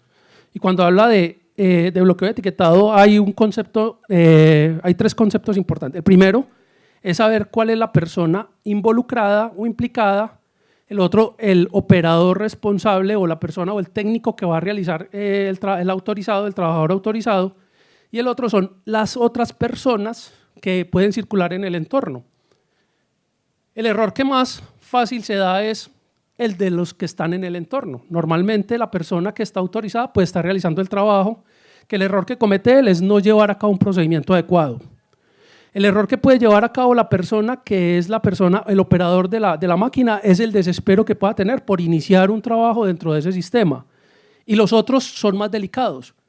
¿Por qué? Porque el otro puede llegar a tratar de accionar un interruptor, a tratar de abrir una válvula o a tratar de mover un pedal del arranque de una máquina, simplemente ¿por qué? Por curiosidad. Y muchas veces esto se vuelve un riesgo importante. Las personas encargadas de cortar la energía y el equipo es la persona autorizada, responsable, el registro de todos los trabajadores que puedan verse afectados, un esquema de cambio de turnos. Este también es importante, sobre todo porque los aseguramientos energéticos implican un bloqueo y ese bloqueo implica una llave que va a tener la persona que va a estar protegiendo su vida con ese candado que hay puesto.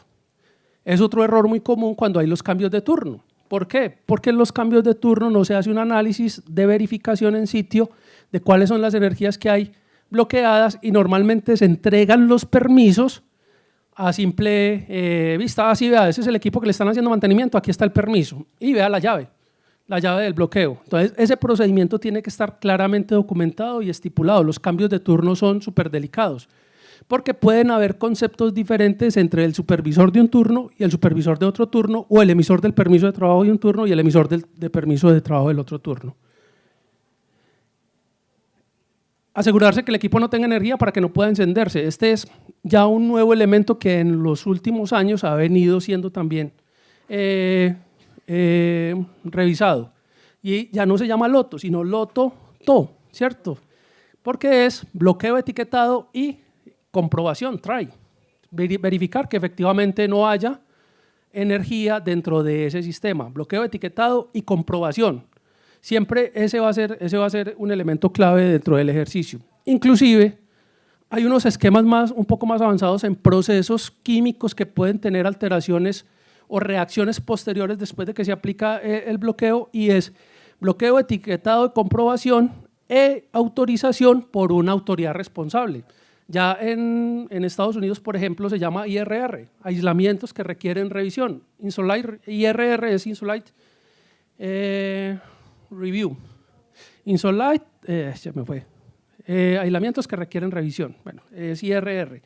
Ese elemento particular es una autoridad competente que conoce el sistema y simplemente dice el bloqueo o el plan de aislamiento que usted planteó para este sistema tiene que ser revisado por una persona o por una autoridad competente para poder darle aprobación y realización del trabajo.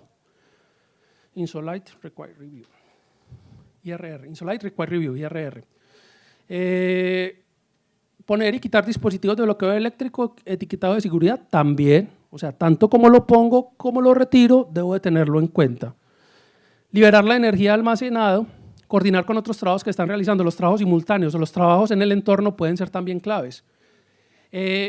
Tengo un conocimiento de una experiencia, por ejemplo, de un trabajo que se estaba realizando en 2 tanques de amoníaco. Un tanque de amoníaco se le estaba haciendo un mantenimiento de reparación interna y había un soldador dentro de ello y un auxiliar dentro del tanque. Habían aplicado, a ver, contextualizo un poquito más. Eran 2 tanques de 20 toneladas de amoníaco cada una.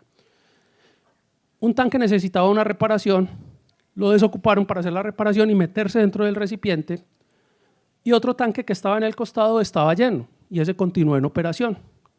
Para hacer el mantenimiento del tanque lo que hicieron fue hacer una revisión de las condiciones que tenía el tanque en el cual iban a hacer el mantenimiento y aplicaron el bloqueo para que la interconexión que tenían los 2 tanques pues fuera de acuerdo al estándar que se tenía, solo de bloqueo, se bloqueaban ambas conexiones. Resulta que en el proceso de mantenimiento que le estaban haciendo al tanque A, al tanque donde estaban las personas metidas realizando el trabajo, empezaron a realizar el trabajo y durante el proceso que estaban realizando el trabajo empezaron a haber movimientos de vehículos en el entorno y resulta que una válvula de esas no estaba lo suficientemente bien bloqueada. En ese momento se apertura una de esas válvulas, imagínese usted un ingreso de amoníaco súbito dentro de un tanque en el cual yo estoy en un espacio confinado. ¿Qué sucedió? se alcanzó a salvar el asistente, pero el soldador murió dentro del recipiente y murió asfixiado por una concentración de amoníaco. ¿Por qué? Porque estaba haciendo un procedimiento o porque se desarrolló o no se verificó adecuadamente que el bloqueo que interconectaba los dos recipientes, la conexión que había entre los dos recipientes fuera válida y fuera efectiva. Eso generó una fatalidad.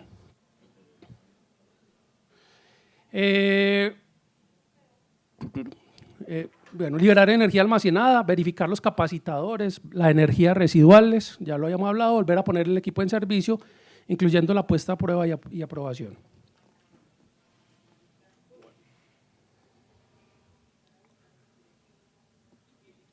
Los tipos de energía, veíamos ahorita que hay pues, N cantidad de tipos de energía. Si a cada uno aquí le preguntamos por una energía, todos podemos empezar la mano, la eólica, la potencial, la cinética, la mecánica, ¿cierto? Uno puede identificar hasta 60 y más tipos de energía, pero los más comunes que se pueden presentar básicamente son la eléctrica, la mecánica, la hidráulica, los fluidos y gases, la química, neumática y térmica. Cada uno de estos elementos tiene un sistema que normalmente controla esa energía. Lo que nosotros siempre buscamos cuando estamos en procesos energéticos es cómo almaceno esa energía, cómo la puedo transferir y cómo la puedo utilizar finalmente. O sea, siempre va a necesitar un recipiente o un dispositivo o un elemento que me contenga esa energía. Lo primero que tenemos, a lo que nos tenemos que acercar es, venga, identifico los sistemas que yo tengo dentro de mi planta, identifico cuáles son las fuentes potenciales de esta energía, cuáles son los dispositivos que me contienen esta energía, cuáles son los dispositivos que en determinado momento puedan generarme una energía residual, en este caso puede ser, por ejemplo, la temperatura. Yo puedo tener aquí esta válvula adecuadamente aislada y realizar el trabajo acá, pero si tengo calor en el entorno puedo tener ratas de evaporación o un ingreso de algún otro producto, algún otro elemento que me genere una reacción química. Esa reacción química me puede generar una liberación súbita de presión, me puede generar una apertura de alguno de los sistemas de control que tengo, que normalmente ya no todos necesariamente son mecánicos, sino que tenemos sistemas de control distribuido que en determinado momento frente a una variable que se me modifica en el entorno, pues va a tener una variación, y esa variación, ¿qué es lo que va a hacer? Pues activarme una válvula o cerrarme una válvula, y ese activa de esa válvula o ese cierre de esa válvula va a generar una liberación de energía. Hay N cantidad de dispositivos, elementos, dispositivos de base que me regulan la conducción del fluido, pero también está el dispositivo que finalmente me asegura, en conjunto con el candado, que nadie va a manipularme ese elemento, ni de forma intencional, ni de forma no intencional. Y hay muchos errores también, por ejemplo en las válvulas de bola. Las válvulas de bola hay N cantidad de errores, de cuarto de bola. Usted llega y medio abre la válvulita y ya le va a pasar una gran cantidad de fluido. El empujarla con un pie, yo voy pasando y empujé el dispositivo con el pie. Eso tuve para que se me generara el paso del fluido. Es importante que esta verificación, el todo de verificación, sea adecuadamente llevado a cabo en estas válvulas de bola.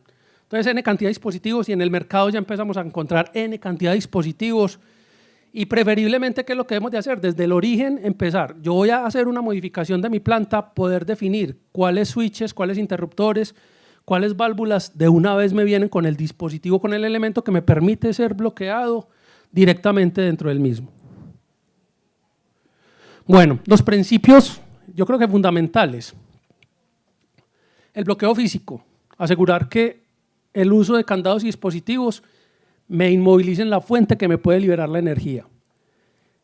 El bloqueo no debe de ser, inclusive hay algunos países en el mundo que permiten solo el bloqueo sin el uso de, el uso de tarjetas sin el uso del bloqueo. Poner en el informe, no mover esta válvula. Países como Estados Unidos, por ejemplo, no te permiten hacer eso. Hay países en los que dicen, no, poner solo una etiqueta no es suficiente, no es válido, es necesario poner el dispositivo de bloqueo. Y el bloqueo bien estructurado lleva las dos cosas. Lleva el dispositivo para bloquear el sistema, pero también lleva la tarjeta que indica que ese dispositivo no puede ser sino retirado o manipulado por la persona que lo puso, o en su defecto por el coordinador, el supervisor o el emisor del permiso que está autorizado para el retiro del mismo dispositivo. Y la verificación, confirmación de la sustancia de energía antes de intervenir. Bien. Entonces, el procedimiento de bloqueo y etiquetado de energías, bloqueo, etiquetado, lockout, tagout y tryout, lototo, normalmente, como les decía ahorita, de comprobación, Es una herramienta fundamental para garantizar la seguridad durante el mantenimiento y reparación de equipos. Este procedimiento ayuda a prevenir accidentes causados por la activación involuntaria de fuentes de energía como electricidad, gases, fluidos, energía mecánica, y su implementación adecuada evita lesiones, enfermedades, daños de materiales y el tiempo que asegura un entorno de trabajo seguro. Yo creo que esta definición de bloqueo y etiquetado es algo que también tenemos que interiorizar mucho. El bloqueo y etiquetado es para proteger a las personas y tenemos que estructurar procedimientos de aislamiento cuando ya la persona no está trabajando ahí, más de aviso, ahí sí lo podemos hacer, pero un candado debe ser un candado personal. Si yo salgo del sitio de trabajo me debo de llevar mi candado, ¿cierto? O sea, es para proteger las personas. Tenemos que tener eso en mente cuando implementamos un programa. Si hay alguien trabajando ahí, debe haber un candado y ese candado debe estar claramente definido y señalizado. Si ya no hay nadie trabajando en el sistema, yo debo de determinar otro sistema o otro elemento informativo para que le indique al resto de personas que ese equipo no se puede operar porque está bajo mantenimiento. ¿Listo? Estos son los pasos de un procedimiento de acuerdo a la 19, a la CFR, el Código Federal de Regulaciones. Entonces, el primer elemento para el bloqueo es notificar e informar a los empleados afectados. Esto es cuando ya lo estoy implementando. El segundo es el apagado del equipo y utilizar el procedimiento normal de detección que tiene el apagado del equipo. Hay equipos que son simples de eliminar, como es un cierre de válvula, como puede ser bajar un switch. Hay otros equipos que necesitan un procedimiento lógico de apagado. Ese procedimiento lógico de apagado lo vamos a tener documentado. Aislar la energía, identificar y aislar las fuentes de energía, disipar la energía residual que existe en el sistema, efectuar el bloqueo físico colocando el dispositivo de bloqueo y colocar el etiquetado de acuerdo a la tarjeta de indicación de no operar, verificación y probar los controles asegurando que no se encienda. Estos son los 7 pasos que normalmente determina la norma OSHA o el CFR, el Código Federal de Regulaciones. Luego también tiene otra parte que es el restablecimiento de la energía. En esa restauración del servicio me determina una inspección previa, verificar que el área está despejada, notificar la reactivación, informar a los empleados afectados y retirar los dispositivos o candados. Luego de esto, esto debe estar precedido preferiblemente siempre por un permiso, ¿cierto? Esto hace parte complementaria de un permiso de trabajo, como debería hacerlo el tema de monitoreo atmosférico, que ya lo tenemos dentro del tema de espacios confinados. Tener esto como elemento complementario para trabajos o actividades de alto riesgo que estoy desarrollando y que implican el aseguramiento energético. Hay un esquema preferente para hacer la liberación energética. El primer elemento que me determina, y ahorita escuchaba por ahí la pregunta asociada, si yo no tengo riesgos en el entorno y que se dio para discusión con el tema de trabajo en caliente. Entonces, inclusive la norma del Código Federal de Regulaciones me habla del trabajo en caliente, por ejemplo, me da específicamente a eso que hablaban ahorita. Si yo tengo el taller, si yo retiro el sistema, me la llevo para el taller y hago el trabajo del taller, por supuesto, eso es un trabajo en caliente. Lo que pasa es que dentro del taller ya tengo un procedimiento operativo normal, un procedimiento operativo claro o un estándar o un swing que voy a hacer ese trabajo y eso ya esos controles los debía haber tenido analizados porque es una actividad rutinaria que realizo dentro del taller, por ejemplo. Entonces quería dar como esa anotación con relación ahora del tema de trabajo en caliente. Cuando es en campo, por supuesto, tengo que analizar los riesgos que tengo en mi entorno, los riesgos que tengo en el proceso son claves. Entonces, el esquema natural debería de ser siempre. Pues lo primero, y lo decía ahorita Juan, lo primero es si yo no tengo que hacer el trabajo, mucho mejor, ¿cierto? Pero eso no es la realidad de la industria. Lo segundo es, yo tengo un recipiente que tiene un sistema de cualquier tipo de producto, ácido, gas, un combustible, un líquido combustible, pues lo ideal es vaciar el recipiente, desocuparlo del todo, generar un sistema de inertización natural de ese combustible, hacer monitoreo, medición, y eso sería lo ideal. Ahí lo que estoy haciendo es ¿qué? Retirar el peligro realmente del sistema. Ahora, esto me da toda la tranquilidad del caso. Si no me da toda la tranquilidad, sigo haciendo monitoreo de forma permanente. Ahora, puedo tener otra situación. Listo, ¿no? El recipiente contenía un elemento que con agua puede generar otro químico, otro elemento que me pueda generar llama, que me pueda generar fuego. Pues hombre, tengo que hacer también controles para eso. Pero el primero sería vaciado. Si puedo vaciar, ideal. Si no puedo vaciar, empezamos con la desconexión de los elementos que alimentan ese recipiente. Yo hago conexión de tramos sueltos de tubería donde retiro simplemente la alimentación que tiene ese recipiente. Luego viene o la brida ciega, poner una brida ciega a la entrada del recipiente para impedir que me entren elementos o que me salgan del recipiente que contenía.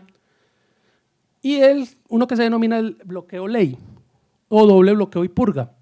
Es lo más práctico, pero cuando uno se va a la operación, cuando uno se va a hacer mantenimiento, uno normalmente cuando el ingeniero hizo el diseño, le dijo, no, lo que pasa es que usted aquí para poder hacer un mantenimiento va a tener que poner dos válvulas y una válvula de drenaje para poder hacerle mantenimiento a ese tanque. Resulta que al ingeniero de proyecto llegan y le dicen, no, redúzcale a eso, hermano, porque es que el presupuesto no va a alcanzar. ¿Qué empieza a hacer el hombre si no es reglamentario? Retirar cositas como esa, ¿cierto? Entonces ya no son 2 válvulas, no son 3 válvulas, sino que, venga, yo aquí le puedo quitar una valvulita y no tengo problema porque el sistema me va a funcionar normalmente. Pero el mantenimiento, ya cuando va uno a llegar a hacer el mantenimiento, ya se embala. No tiene la forma de realizar el doble bloqueo y purga. Ese doble bloqueo y purga es clave en los procesos de bloqueo y etiquetado. Y la válvula única no debería de ser aceptado para realizar trabajos ni en caliente ni trabajos dentro de equipos que tengan sustancias inflamables, combustibles o oxígeno cuando se está trabajando en espacios confinados, por ejemplo. Una sola válvula no debería de ser, yo no le debería de dar la seguridad de mis trabajadores a la integridad que pueda tener una válvula que permita pasar un fluido a un recipiente, por ejemplo. O no le debería dar la seguridad de un soldador a una válvula que está cerca a un proceso de soldadura en el cual la temperatura puede deteriorar los sellos de la válvula y generar paso del fluido, por ejemplo. Tengo que ser claro que lo que estoy haciendo es poniendo en riesgo a una persona. Bueno, esta era más o menos la temática y queríamos cerrar con esta frase también bien importante, y es escribir lo que se hace y hacer lo que se tiene escrito. El tema de los procedimientos, la disciplina operacional que hemos hablado durante el transcurso de los cinco momentos en los cuales hemos estado hablando de o tareas críticas o tareas de alto riesgo, llamémoslo como considere cada uno específicamente y como la norma nos ha invitado a cambiarlo. Definitivamente escribamos procedimientos, generemos estándares adecuados para las actividades que realizamos dentro de la instalación, pero además de tenerlos escritos, hagámoslos reales dentro del área de proceso. ¿Por qué? Porque esto nos va a permitir que la gente que realiza la actividad sea consciente de lo que está realizando. Yo creo que estuvo primero el compañero atrás y ahora sí el tema de las preguntas.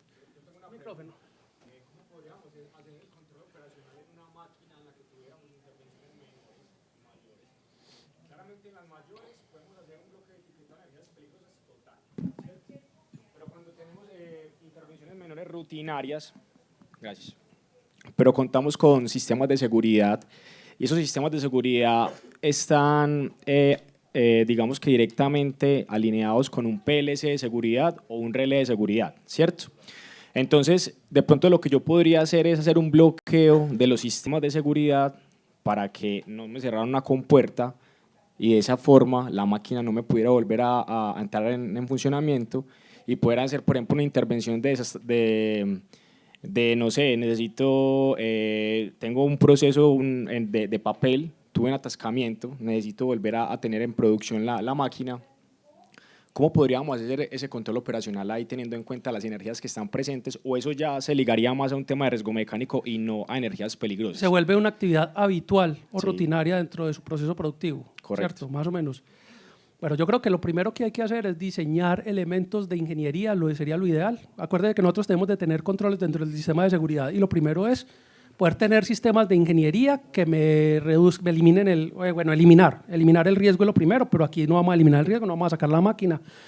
Lo que sigue es generar sistemas de ingeniería que me permitan, frente a esa situación que se está presentando, que puede ser un sensor de proximidad, un sensor de meter la mano y que la máquina inmediatamente se te pare si lo toca, pues no, me estoy imaginando aquí el proceso, que inmediatamente usted esté haciendo la intervención, que se vuelve rutinario, que se vuelve habitual, pero que no se vuelve de mantenimiento, se vuelve operativo, es tenerlo en sus sistemas de control, o en la fuente o en el medio, no depender de la persona, no, es que si está apagado y nadie me lo va a mover, ¿cierto? Es tener esos otros sistemas. Lo otro es tener un procedimiento, un estándar operativo bien estructurado, bien supervisado y bien interiorizado en la persona, porque estoy viendo que no se vuelve de mantenimiento, sino que se vuelve operativo. Ahora, si ya va a entrar un tercero, que se vuelve, y hablaba ahorita al principio de 3 personas. El afectado, que es el operador de la máquina. Y se me fue el otro nombre. El autorizado, que es el que va a intervenir el equipo. Y los terceros, que pueden llegar también a gestionar un movimiento de la máquina.